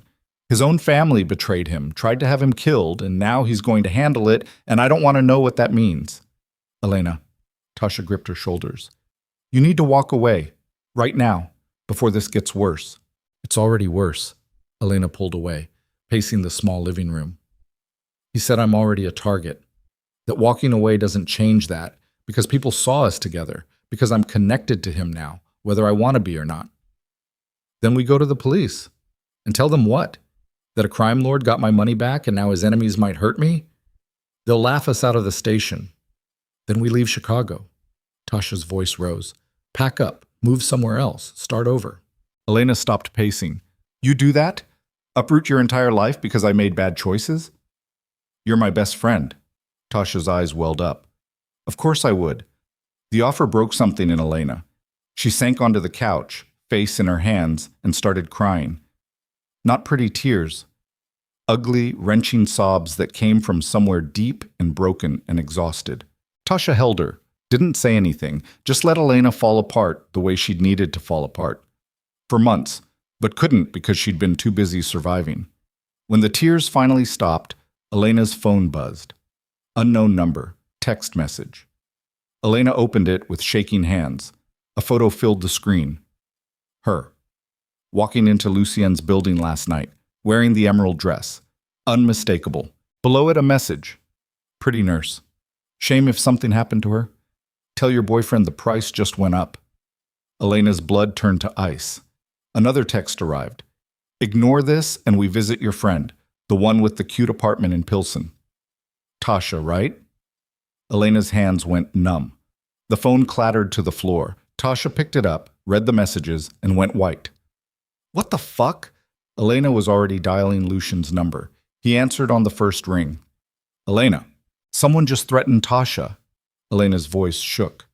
They have photos of me. They know where she lives. They know her name. Silence. Then, ice cold and absolutely lethal. Send me the messages, right now, and don't leave the apartment. I'm sending people. Lucien.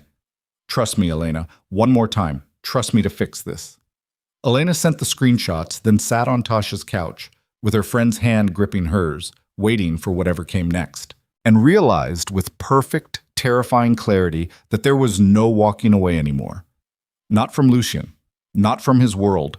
Not from the violence that came with loving a man who ruled an empire built on blood and loyalty and ruthless devotion to protecting what was his. She'd asked him for help getting her money back. Now she was paying the price. And the cost was going to be higher than she'd ever imagined. 20 minutes. That's how long it took for Lucien's people to arrive.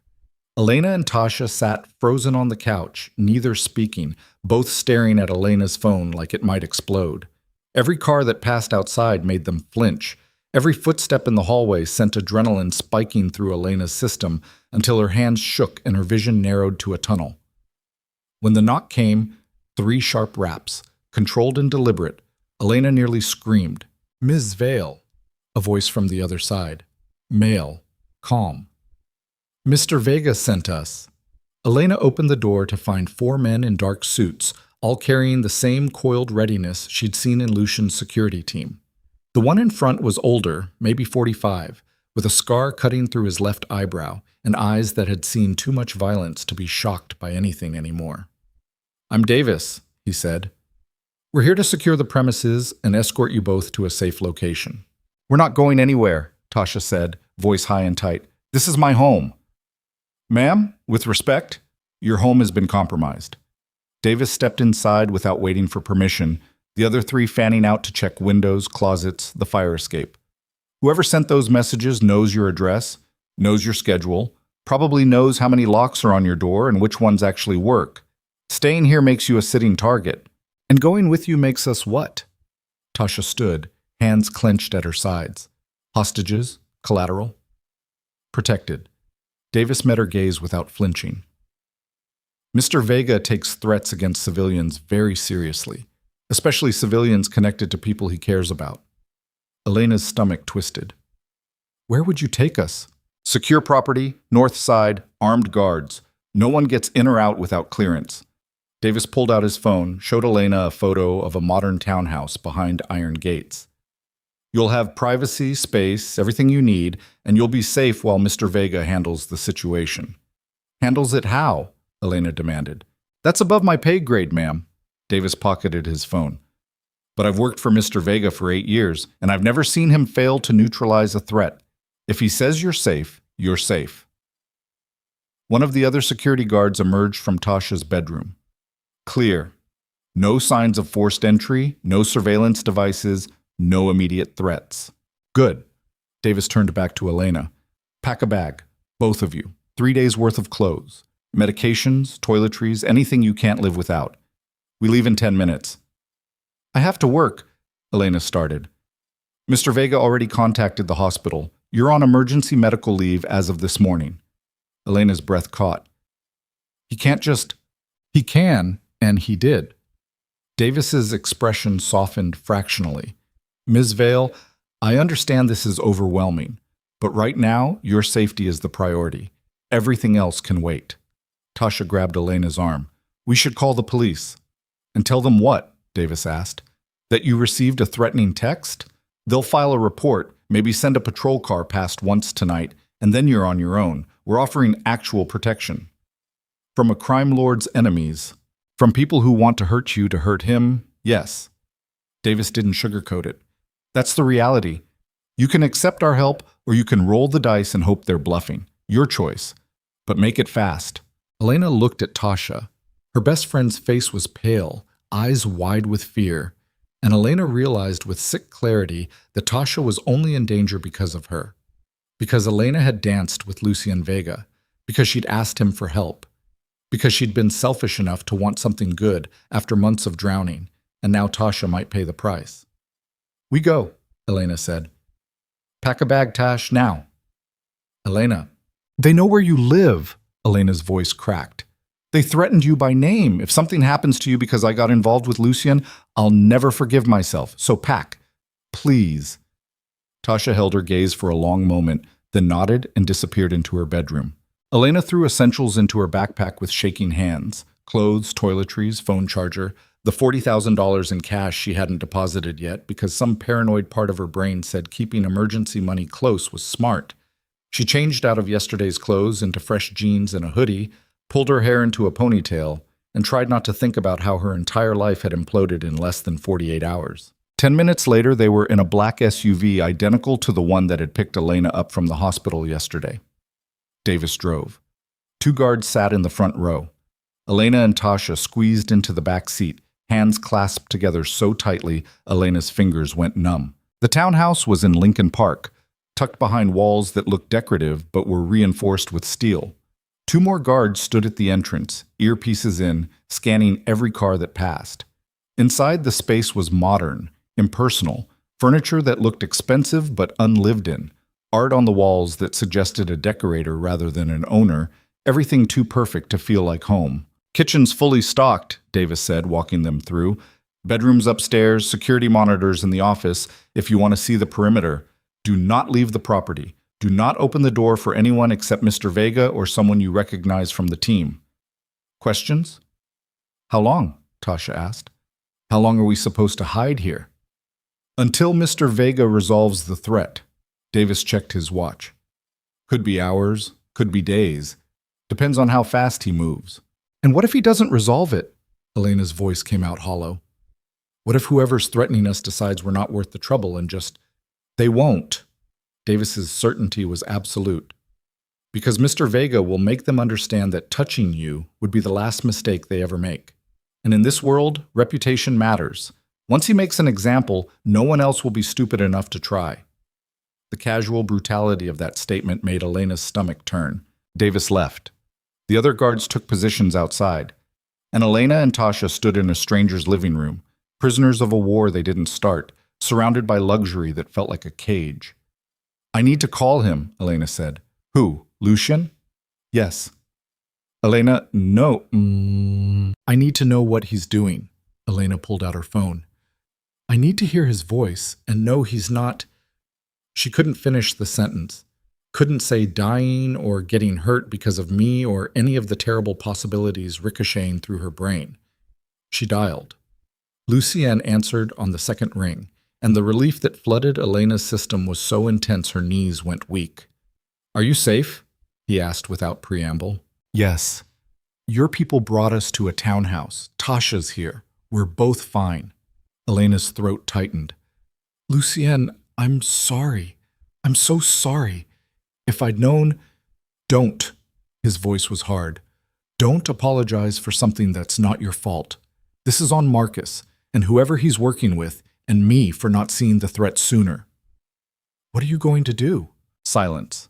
Then, what I should have done months ago when I first suspected the leak. I'm calling a meeting. Every captain, every lieutenant, everyone who has authority in my organization. And I'm going to present evidence that Marcus betrayed us all, not just me. Then I'm going to let them vote on his punishment. Elena's breath caught. Vote? Democracy has its uses, even in my world. Lucian's tone carried dark amusement. If my people decide Marcus deserves mercy, I'll grant it. If they decide he deserves something harsher, I'll grant that too. And the people threatening me and Tasha, they're contractors. Hired muscle Marcus used to try intimidating me into backing off the investigation. I have names now thanks to some very persuasive questioning. Something cold entered Lucien's voice. They'll be handled before nightfall. Handled. That word again. Elena was starting to hate it. I want to be there, she said. Absolutely not. Not at the meeting with Marcus. Elena swallowed hard. When you confront the people threatening us, I want to see their faces. I want them to know I'm not some helpless victim they can use to control you. Elena, Lucien's voice softened dangerously. These are not people you negotiate with. They're animals who take money to hurt civilians. Putting you in the same room with them is non-negotiable, Elena interrupted, using his own phrase.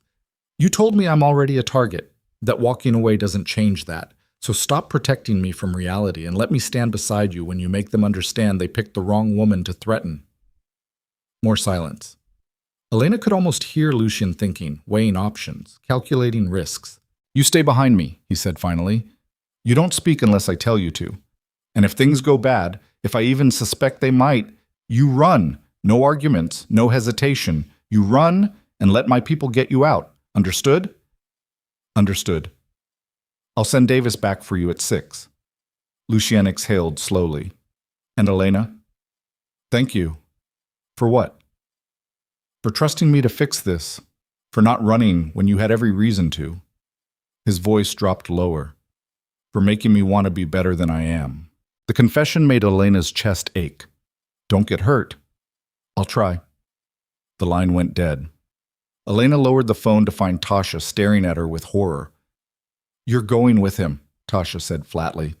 To confront armed criminals who threaten to kill us. Yes. Have you lost your goddamn mind?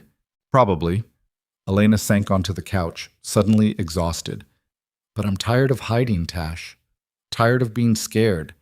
Tired of letting other people control my life because I'm too powerless to fight back. This isn't fighting back. This is suicide. Then it's my choice to make. Tasha's eyes welled up. If something happens to you, it won't. Elena pulled her friend into a hug. Lucien won't let it. And for better or worse, I believe that. They spent the afternoon in tense silence. Tasha stress-cooked in the townhouse's immaculate kitchen, producing pasta and garlic bread that neither of them could eat. Elena paced, checked her phone obsessively, and tried not to imagine all the ways tonight could go wrong. At 5:30, she showered and changed into dark clothes, jeans, black sweater, boots that let her move fast if necessary. Tasha watched her prepare with the expression of someone watching a friend march toward execution. Promise me something, Tasha said. What? If you survive tonight, you end this. You walk away from Lucien Vega and his world and you never look back. Elena met her friend's eyes. I can't promise that. Why not? Because... Elena stopped, trying to find words for something she barely understood herself. Because he sees me, Tasha. Not who I was before Garrett. Not who I'm trying to be. Just me. All the broken, angry, exhausted parts. And he doesn't want to fix them. He just wants to stand beside me while I fix myself. That's not love. That's... I know what it is. Elena's voice was quiet. And I'm choosing it anyway. Davis arrived at 6 o'clock exactly. Elena kissed Tasha's cheek, promised to call the moment it was over, and climbed into the SUV before her courage failed. The drive took 40 minutes, heading south toward industrial areas where streetlights flickered and buildings wore graffiti like battle scars. The SUV finally stopped outside a warehouse that looked abandoned. Broken windows, rusted doors, the kind of place horror movies used for murder scenes. But lights glowed inside, and expensive cars lined the street, sleek and dark and completely out of place in this neighborhood. "Mr. Vega's already inside," Davis said, opening Elena's door. "Stay close to me. Don't wander. Don't talk to anyone unless they address you directly. And remember, you're here as a witness, not a participant." Elena nodded, mouth too dry to speak. They entered through a side door that required a key card. Inside, the warehouse had been transformed into something functional. Concrete floors swept clean, industrial lights hanging from exposed beams, and in the center of the space, a circle of folding chairs occupied by men in expensive suits who looked like they ran corporations instead of criminal enterprises. Lucien stood at the circle's center, dressed in all black, injured arm still bandaged, but otherwise radiating the same controlled danger Elena remembered from the nightclub. When he saw her, something flickered across his face, relief, maybe, or concern, but he didn't move toward her. Davis guided Elena to a spot against the wall, far enough from the circle to be out of immediate danger, close enough to see and hear everything. "We're waiting on one more," Lucien said, voice carrying through the cavernous space. 2 minutes later, the main doors opened. Marcus Vega walked in, flanked by 2 guards, hands zip-tied in front of him, face bruised but defiant. He looked like Lucien, same dark eyes, same sharp features, but where Lucien carried himself with cold control, Marcus radiated desperate anger. "You're making a mistake, cousin," Marcus said as the guards forced him into the center of the circle. "Am I?" Lucien's tone was conversational, almost pleasant. "Explain. This is a setup. Whatever evidence you think you have, I don't think I have evidence." Lucien pulled out a tablet, tapped the screen, and projected images onto the warehouse wall via a portable projector. Bank records, wire transfers, emails with redacted recipients. "I know I have evidence. 18 separate payments from an FBI account to your offshore holdings. 12 recorded phone calls where you gave detailed information about shipment routes, personnel, and timing. And this morning, a signed confession from the men you hired to kill me, stating explicitly that you paid them $50,000 to make it look like a home invasion gone wrong. The room went silent. Every man in that circle turned to stare at Marcus, and the weight of their collective judgment was palpable. "You've been feeding information to federal agents for 6 months, Lucien continued, voice still eerily calm, trading our secrets for immunity from prosecution. And when I started investigating the leak, you panicked and tried to have me killed before I could expose you." Marcus's face went pale. "They were going to arrest me. They had evidence of the Phoenix deal, and they said if I didn't cooperate, so you sold out everyone in this room to save yourself." Lucien gestured at the circle. "Men who trusted you, who worked with you, who considered you family. You would have done the same." "No, Marcus. I would have come to me. I would have let my cousin, my blood, help me find a solution that didn't involve betraying everyone we built together." Lucien's control finally cracked, and for the first time, Elena heard real pain in his voice. "I would have protected you, the way I've always protected you, the way family is supposed to." Marcus's defiance crumbled. "Lucien, please. You tried to have me killed." Lucien stepped closer, and the temperature in the warehouse seemed to drop. "In my own home, while I was having dinner with someone I care about, someone innocent, someone who has nothing to do with this world, except that I brought her into it." Elena's breath caught. Every eye in the warehouse turned toward her, assessing, calculating, and she forced herself to stand still under their scrutiny. "Which brings us to tonight's second problem," Lucien said, pulling out his phone. "This morning, Elena received threats. Photos of her entering my building, messages saying she'd be hurt if I didn't back off, and threats against her friend, a civilian nurse who's never done anything except let Elena sleep on her couch after a divorce." He showed the messages to the men in the circle. Anger rippled through them. Genuine anger, Elena realized, not just for show. Because whatever these men did, whatever crimes they committed, threatening uninvolved women crossed a line even they respected. "The men who sent those messages are contractors," Lucien and continued. Bobby Reeves and James Chen. Hired muscle Marcus used because he knew my own people wouldn't touch a job like this. They're in the back room now, waiting for me to decide what happens to them.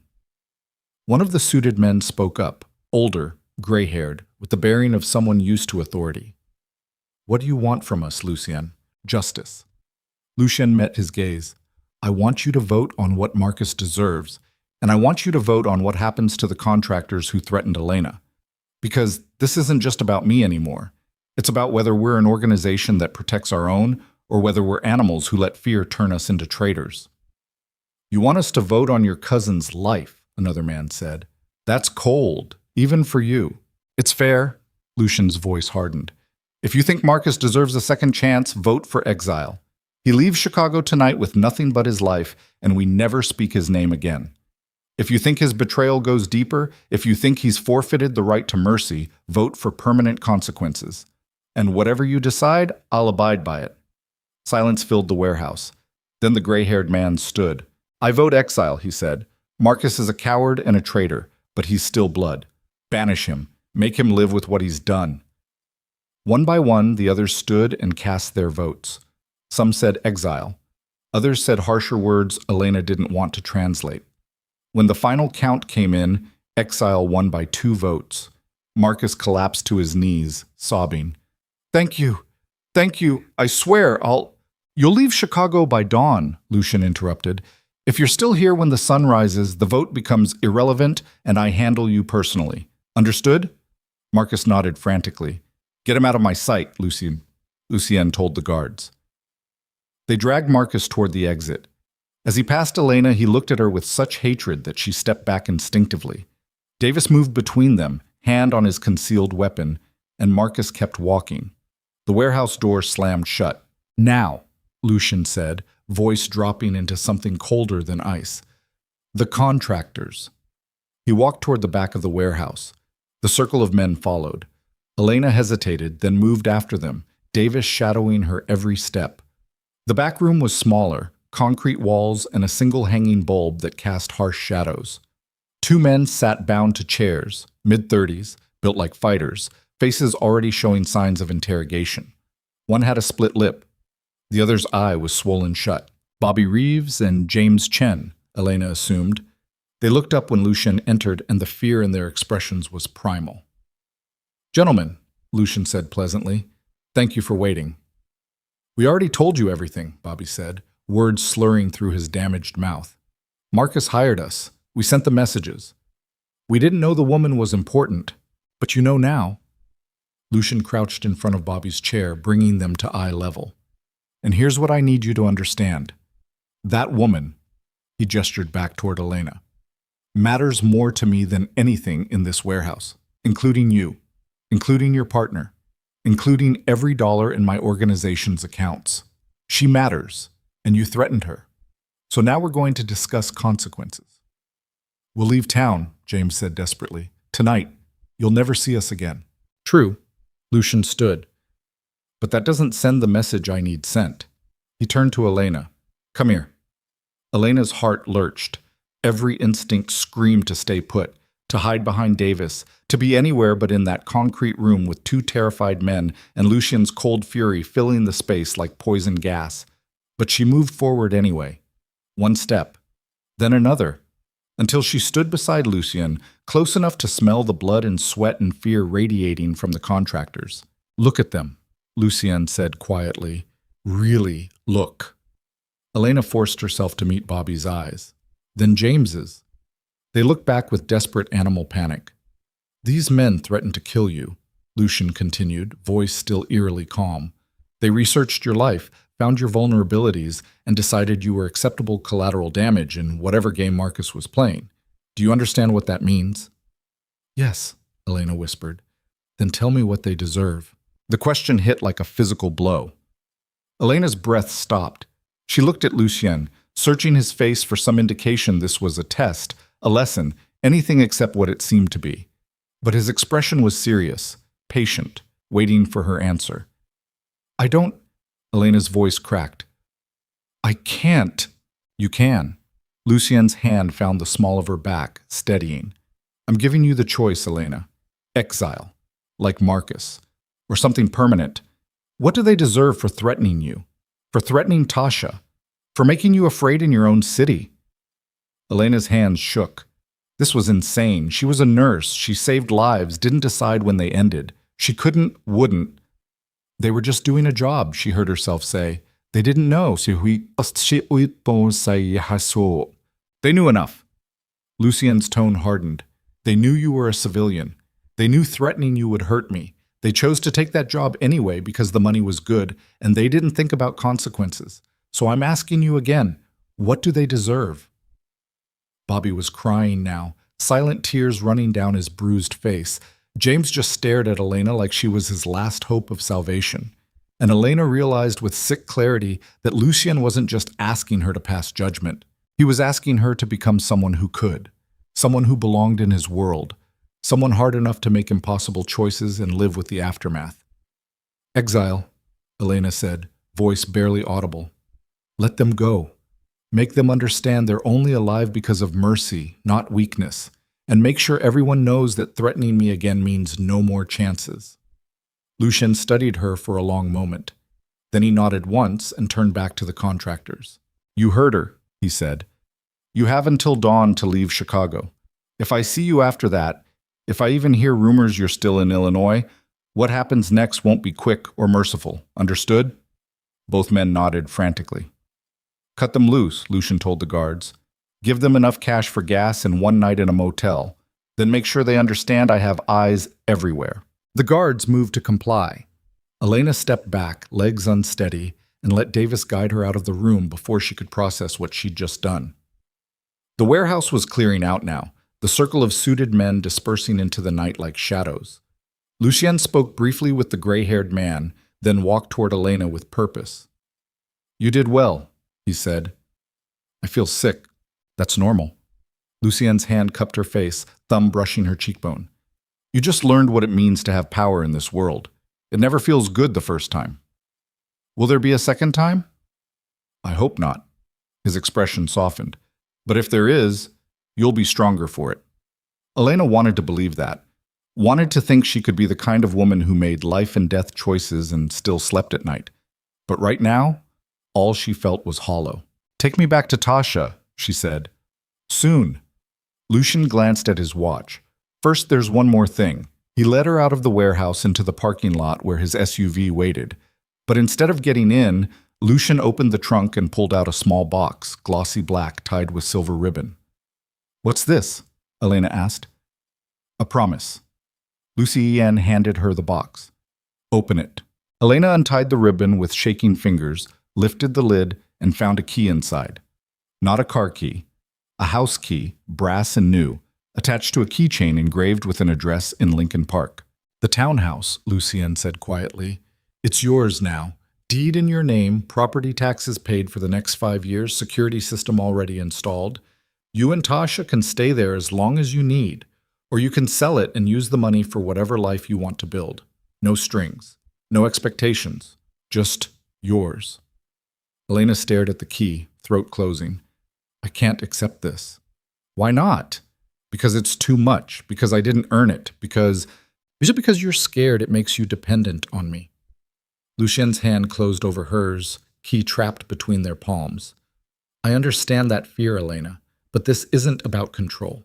It's about making sure you're safe, that you have options, that you never have to choose between your pride and your survival.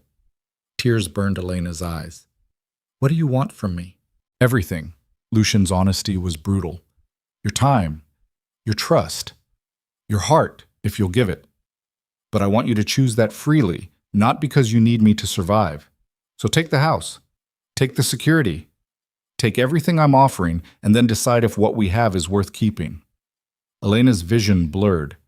She looked at the key, at Lucien's scarred and bandaged hand holding hers, and made a choice that would change everything. She closed her fingers around the key. Okay, she whispered. Okay. Lucien pulled her into his arms, and Elena buried her face in his chest and finally let herself cry. Not from fear, not from exhaustion, but from the overwhelming reality that for the first time in months, maybe years, she wasn't drowning anymore. She was choosing her own life. And that life included a dangerous man who saw her clearly and wanted her anyway. Dawn broke over Chicago, cold and gray, the kind of morning that made the city look tired. Elena stood at the townhouse window watching sunrise bleed through clouds, the key to her new home heavy in her palm. Behind her, Tasha slept curled on the couch, exhausted from a night of waiting and worrying and finally accepting that Elena had survived. Elena hadn't slept at all. She kept replaying this warehouse. Bobby Reeves's tears, James Chen's desperate eyes, the weight of Lucian's hand on her back while she decided whether two men lived or died.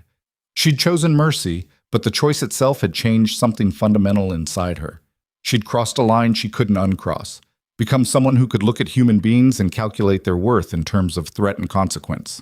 The woman who'd walked into that nightclub 4 days ago, broken, angry, desperate, wouldn't recognize who Elena was becoming. And the terrifying part was that Elena wasn't sure she minded. Her phone buzzed. Text from Lucian.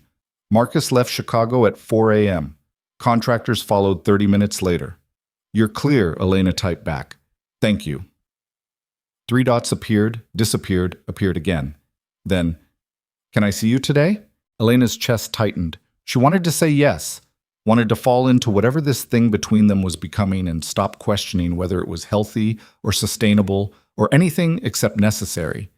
But she also knew that saying yes meant stepping fully into Lucian's world, accepting everything that came with it, the violence, the danger, the constant calculation of risk versus reward. She needed to think, needed space to process what she'd done, what she'd become, what she wanted from a life that suddenly had options again. Not today, she typed. I need time. The response came immediately. I understand. Call me when you're ready. Elena set down her phone and turned to find Tasha awake, watching her with bloodshot eyes. He texted you, Tasha said. Not a question. Marcus is gone. The contractors are gone. We're safe. For now. Tasha sat up, running hands through her hair. Until the next threat. The next rival. The next time someone decides hurting you is a good way to hurt him. I know. Do you? Tasha's voice cracked. Because from where I'm sitting, you just got handed $1 million townhouse and a promise of protection, and you're acting like that's a happy ending instead of a cage. Elena sank into the armchair across from her. It's not a cage. Then what is it? A choice. Elena met her friend's eyes. For the first time in months, I have actual choices, Tash. I can stay in Chicago or leave. I can keep this house or sell it. I can see Lucien again or walk away. And yeah, maybe every choice comes with consequences and complications, but at least they're mine to make. Those aren't real choices when one of them gets you killed. Maybe not. Elena's laugh came out hollow. But I spent 3 months after the divorce feeling powerless, drowning in debt I didn't create, sleeping on your couch because I couldn't afford a security deposit, working myself to exhaustion just to survive. And then Lucy Zien showed up and gave me my life back. And yeah, it came with strings and danger and moral compromises I never thought I'd make. But I'm not powerless anymore. Tasha's expression softened. You were never powerless, Elena. You were just beaten down. There's a difference. Feels the same when you're living it. I know. Tasha leaned forward, elbows on her knees. But here's what I need you to hear. That man is dangerous. Not because he hurts you intentionally, but because his world is violent and unpredictable, and being close to him means accepting that violence as normal. And I'm terrified you're going to wake up one day and realize you've become someone you don't recognize. What if I already have? Elena whispered. What if standing in that warehouse last night, deciding whether those men lived or died, what if that's who I am now? Someone hard enough to make those choices? Then you're lost. Tasha's eyes welled up. And I don't know how to save you. The words hung between them like a chasm. Elena wanted to argue, to explain that she wasn't lost, just changing, evolving into someone stronger than the woman Garrett had tried to destroy. But looking at Tasha's face, seeing genuine fear for her soul, not just her safety, Elena felt something crack in her chest. I'm going back to work tomorrow, Elena said quietly. Resume my shifts at the hospital. Get back to saving lives instead of deciding who deserves them. And I'm going to take a week before I see Lucien again. A week to figure out if what I felt in that warehouse was temporary insanity or permanent transformation. And if it's permanent, then I'll deal with it. Elena stood, suddenly exhausted. But I'm not making any more life-altering decisions until I've slept for 12 hours and remembered what normal feels like. She went upstairs to one of the townhouse bedrooms. King bed, luxury linens, everything impersonal and perfect, and collapsed fully clothed onto the mattress. Sleep came fast and dreamless, her body finally surrendering to exhaustion her mind couldn't process. When Elena woke, golden afternoon light streamed through the windows and her phone showed 3:15 p.m. 14 hours of sleep. Her body felt like she'd been hit by a truck, but her head was clearer than it had been in days. Downstairs, Tasha had cooked again, grilled cheese and tomato soup, comfort food that made the townhouse smell like home despite its sterile perfection.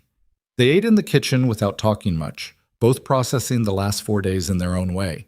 I'm going back to my apartment tonight, Tasha said finally. Get some of my actual things. Make sure it's still standing. Is that safe? Davis already checked it this morning. No signs of surveillance or break-in. And honestly, I need my own space for a night. This place is beautiful, but it feels like living in a showroom. Elena understood. I'll come with you. You don't have to. I know, but I want to. They drove to Pilsen as the sun set, Chicago's skyline silhouetted against orange and purple clouds. Tasha's apartment looked exactly the same, cramped, lived in, real in a way the Lincoln Park townhouse would never be. Elena helped her pack a bag of essentials, then they sat on the familiar couch where Elena had slept for a month and talked like they used to before Lucien Vega crashed into her life. Do you love him? Tasha asked eventually. Elena's breath caught. I don't know. It's too fast, too intense, too tangled up with everything else to know what's real and what's just trauma bonding. But you feel something. Yeah. Elena traced patterns on the couch cushion. I feel like he sees me in a way no one else ever has. Not idealized, not diminished, just seen. All the broken parts and sharp edges and exhausted determination. And instead of trying to fix me or change me, he just wants to stand beside me while I figure my shit out. That's not nothing. No, it's not. Elena met her friend's eyes. But I also know that what I feel might be gratitude dressed up as attraction, or the high of being valued after months of feeling worthless, and I need to figure out which before I let this go any further. Smart. Tasha squeezed her hand. Scary smart, actually. Most people would just dive in and deal with consequences later. I'm tired of consequences I didn't choose. Elena's voice was quiet. So this time, I'm choosing carefully. They stayed until midnight, then drove back to Lincoln Park in comfortable silence. Tasha went to bed in the guest room. Elena lay awake in her own room, in her house, with her name on the deed, and tried to process the surreal reality that 48 hours ago she was sleeping on a couch, and now she owned property in one of Chicago's wealthiest neighborhoods. None of it felt real. The next morning, Elena returned to Northwestern Memorial like she'd never left. The ER swallowed her whole the way it always did. Trauma codes, overdoses, a diabetic in crisis, a car accident victim with internal bleeding. Elena worked on autopilot, her hands remembering procedures her brain didn't have to think about. And for 8 hours, she was just a nurse again. Not someone connected to Chicago's underworld. Not someone who'd decided whether men lived or died. Just Elena Vale, ER nurse, saving lives because that's what she did. It felt like coming home. During her lunch break, she found a quiet corner and pulled out her phone. Lucien's last message was still there. Call me when you're ready. Was she ready? Elena didn't know. But she also knew that avoiding him forever wasn't fair to either of them. She called. He answered immediately. Elena. Just her name, but the way he said it made her chest tighten. Hi. How are you? Tired, confused, back at work. Elena leaned against the wall, closing her eyes. How's your arm? Healing. How's your conscience? The blunt question surprised a laugh out of her. You don't pull punches, do you? Not with you. Lucien's voice softened. I need to know you're okay, Elena. That what happened in the warehouse didn't break something inside you. I don't know if I'm okay. Elena's honesty was brutal.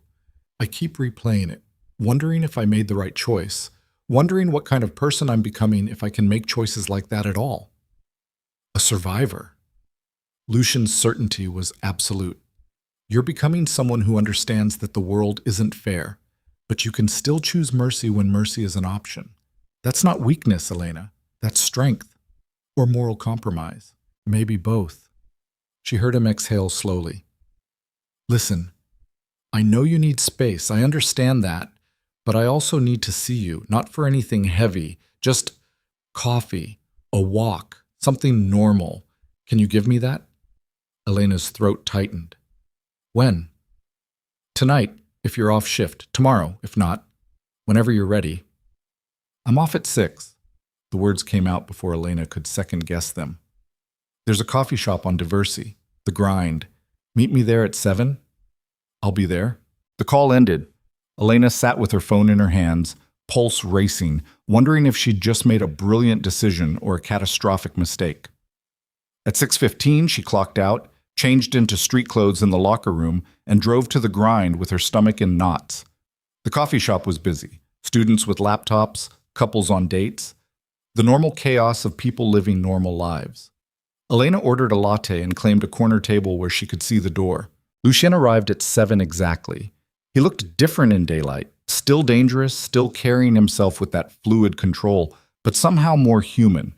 He wore dark jeans and a leather jacket over a gray Henley, his injured arm hidden beneath fabric, and when he saw Elena, genuine relief crossed his face. He ordered black coffee, then slid into the chair across from her. For a moment, they just looked at each other. "You look good," Lucien said finally. "You look tired. Haven't been sleeping much." He sipped his coffee.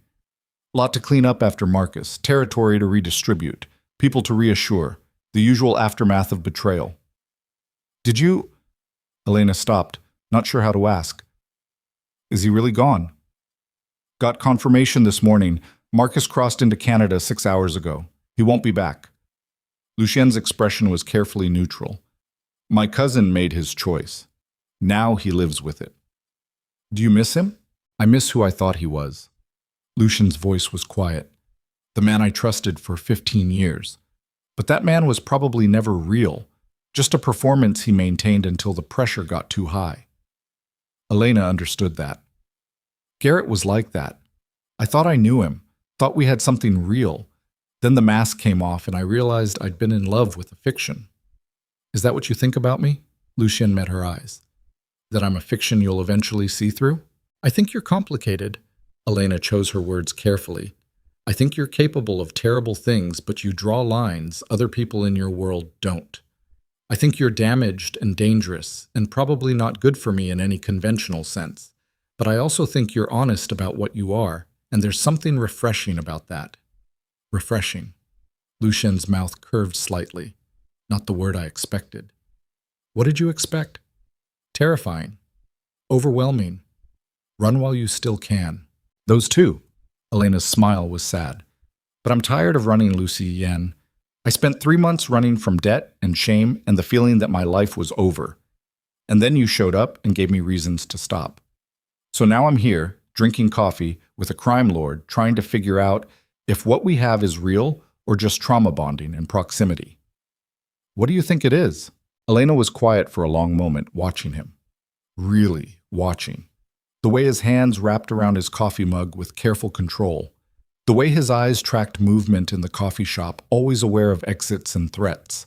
The way he looked at her like she was something rare he was afraid to break. "I think it's real," she said finally. "But I also think it's too fast. We met 4 days ago, Lucien. 4 days. Normal people don't build sustainable relationships in 4 days. We're not normal people." "No, we're not." Elena's laugh came out brittle. "But that doesn't mean we should pretend normal rules don't apply. I need time, space, a chance to figure out who I am outside of crisis mode before I decide if I can handle being with someone whose life is a permanent crisis." Pain flickered across Lucien's face. "You're ending this." "I'm pausing it." Elena reached across the table, fingers brushing his. "I'm saying I care about you, that what we have matters. But I need to stand on my own 2 feet before I lean on someone else, even someone as steady as you." "How long?" "I don't know. Weeks? Maybe months?" Elena's throat tightened. I need to finish my nurse practitioner program, find my own apartment, build a life that's mine, not just the aftermath of Garrett or the gift from you. And then, if you're still interested, we can see what this becomes." Lucien was quiet for a long time. Then he nodded slowly. "Okay. Okay? I'll wait." His hand turned over, palm up, inviting. Elena laced her fingers through his. "I'll wait as long as it takes for you to be sure. Because you're right. This is too fast, too intense, and I don't want you choosing me because I saved you. I want you choosing me because I'm worth having in your life when you don't need saving." Elena's vision blurred. "What if I decide I can't do it? Can't handle your world? Then I'll be devastated." Lucien's honesty was brutal. "But I'll understand, and I'll make sure you stay safe, even if you're not mine." "That's not fair to you." "Life's not fair, Elena.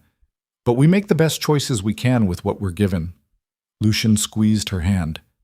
"So take your time, build your life, and know that whenever you're ready, if you're ever ready, I'll be here." They sat like that for a while, hands linked across the coffee shop table, while normal people lived normal lives around them. Eventually, Lucien stood to leave. He kissed her forehead, gentle, lingering, a promise without words, and walked out into the Chicago evening. Elena sat alone with her coffee, tears running down her face, and felt something inside her settle into place. The next 3 months passed in a blur of deliberate routine. Elena moved into a studio apartment in Andersonville. Nothing fancy, but hers, with her name on the lease and rent she could afford from her nursing salary. She enrolled in 2 classes toward her nurse practitioner certification. She worked her shifts at Northwestern Memorial and slowly paid off the last of Garrett's debts with money from the briefcase. She sold the Lincoln Park townhouse. It felt wrong keeping it, like accepting payment for something she couldn't name.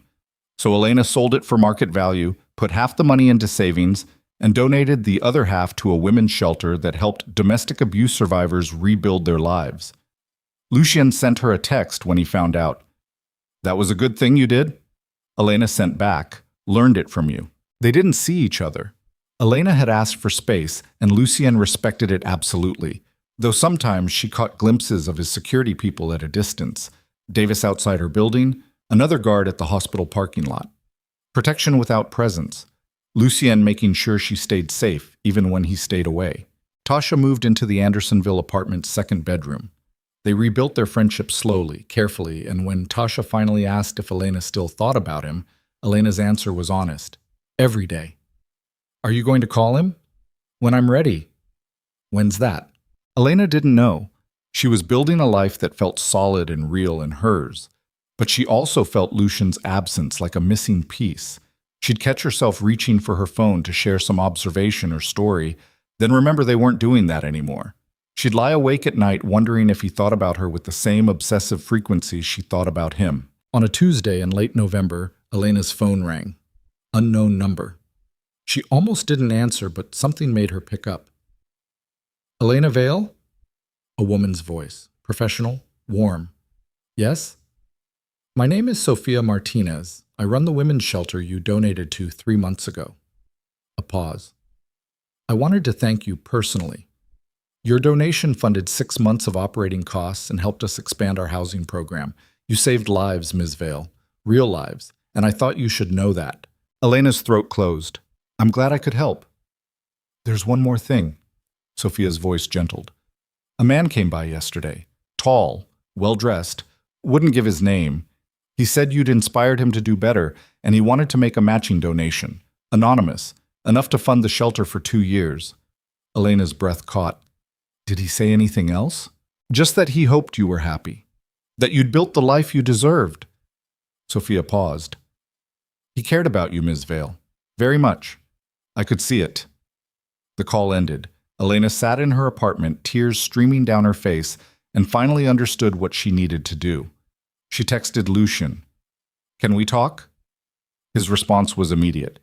"Yes." "When?" "Tonight. The coffee shop. Same time I'll be there." Elena dressed carefully. Nothing fancy, just jeans and a sweater that made her feel confident. She arrived at the grind early, claimed the same corner table, and waited. Lucien walked in at 7 exactly, and Elena's heart stuttered. He looked good, Tired, maybe, with new lines around his eyes, but good. He saw her, and something in his expression cracked open. Hope and fear and desperate restraint all at once. He sat across from her. Hi. Hi. Elena's hands shook around her coffee. I heard about the shelter. Sophia has a big mouth. She has a grateful heart. Elena met his eyes. You didn't have to do that. Yes, I did. Lucien's voice was quiet. You showed me what it looks like to turn pain into purpose, to take money earned from darkness and use it to fund light. I wanted to try doing the same. Is it working? Ask me in a few years. Lucien's smile was sad. I'm trying, Elena. Legitimizing more of the business. Shutting down operations that cross lines I'm not comfortable with anymore. It's slow, messy, probably impossible to do completely, but I'm trying. Because of me. Because of you, because of Sophia, because I'm tired of being who I was, and I want to see if I can be someone better. Elena's chest ached. I missed you. I missed you too. Lucien's hand reached across the table, palm up, waiting. Every single day. Elena took his hand. I'm not finished rebuilding yet. I'm still in school, still working on my own issues, still figuring out who I want to be. I know. But I also know that trying to do it without you feels like trying to breathe with only one lung. Possible, but exhausting, and never quite enough. Elena's voice cracked. So I'm asking, can we try this? Slowly, carefully, with both of us choosing it every day. Yes. Lucien's grip tightened. Yes, Elena. Whatever speed you need. Whatever boundaries you want. Just yes. They left the coffee shop hand in hand and walked through Chicago's winter streets while the city glittered around them. No destination, no plan, just walking together because being together was enough. Tell me about your classes, Lucian said. So Elena did. She talked about pathophysiology and pharmacology and the terror of clinical rotations where she had to diagnose patients under supervision. She talked about her patients at Northwestern Memorial, the ones she saved and the ones she lost. She talked about Tasha's new girlfriend and the apartment renovation they were planning. Lucien listened like every word mattered. Your turn, Elena said. Tell me about your empire. So he did. He talked about consolidating territory, about the legitimate businesses he was expanding, about the delicate balance of transitioning from illegal operations to legal ones without losing control. He talked about his people, the ones who stayed loyal after Marcus's betrayal, and the new ones he was slowly learning to trust. Elena listened without judgment. They walked for 2 hours until Elena's fingers were numb from cold, and Lucien's breath formed clouds in the freezing air. Finally, they stopped outside her apartment building. I should go in, Elena said. I know. Will you call me tomorrow? If you want me to. I want you to. Elena rose on her toes, kissed him softly. I want all of it, Lucien. The coffee dates and the late-night phone calls and the slow build of something real. I'm ready for that now. Are you sure? Completely. Elena smiled. You gave me my life back. Now I'm choosing to share it with you. That's the difference. Lucien kissed her again, deeper this time, and Elena felt the last piece of broken inside her click into place. Not healed. Healing was a process, not a destination, but whole enough, strong enough, ready enough. 1 year later, Elena graduated from her nurse practitioner program with Tasha and Lucien both cheering in the audience. She started working at a community health clinic that served underserved populations, using her skills to help people who couldn't afford traditional health care. Lucien continued legitimizing his businesses, slowly shifting wealth from criminal enterprises into real estate development, import logistics, and venture capital. He was never fully clean. Some stains didn't wash out, but he was better, cleaner. The kind of man who could walk into Sophia's women's shelter and know he'd helped build it, instead of creating the trauma that filled it. Elena kept her apartment in Andersonville. Lucien kept his penthouse in Gold Coast. They split time between both, building a relationship that honored independence while celebrating partnership. On a rainy Tuesday that reminded Elena of the night they met, Lucien knocked on her apartment door carrying takeout and a smile. Rough day? He asked, reading her exhaustion immediately. Lost a patient. Elena's voice was hollow. Overdose, 20 years old. I couldn't save her. Lucien pulled her into his arms without words, just holding her while she cried. When the tears stopped, he made her tea, ordered her into comfortable clothes, and they sat on her couch eating pad thai while rain hammered the windows. "Do you ever regret it?" Elena asked. "Helping me that night in the club." "Never."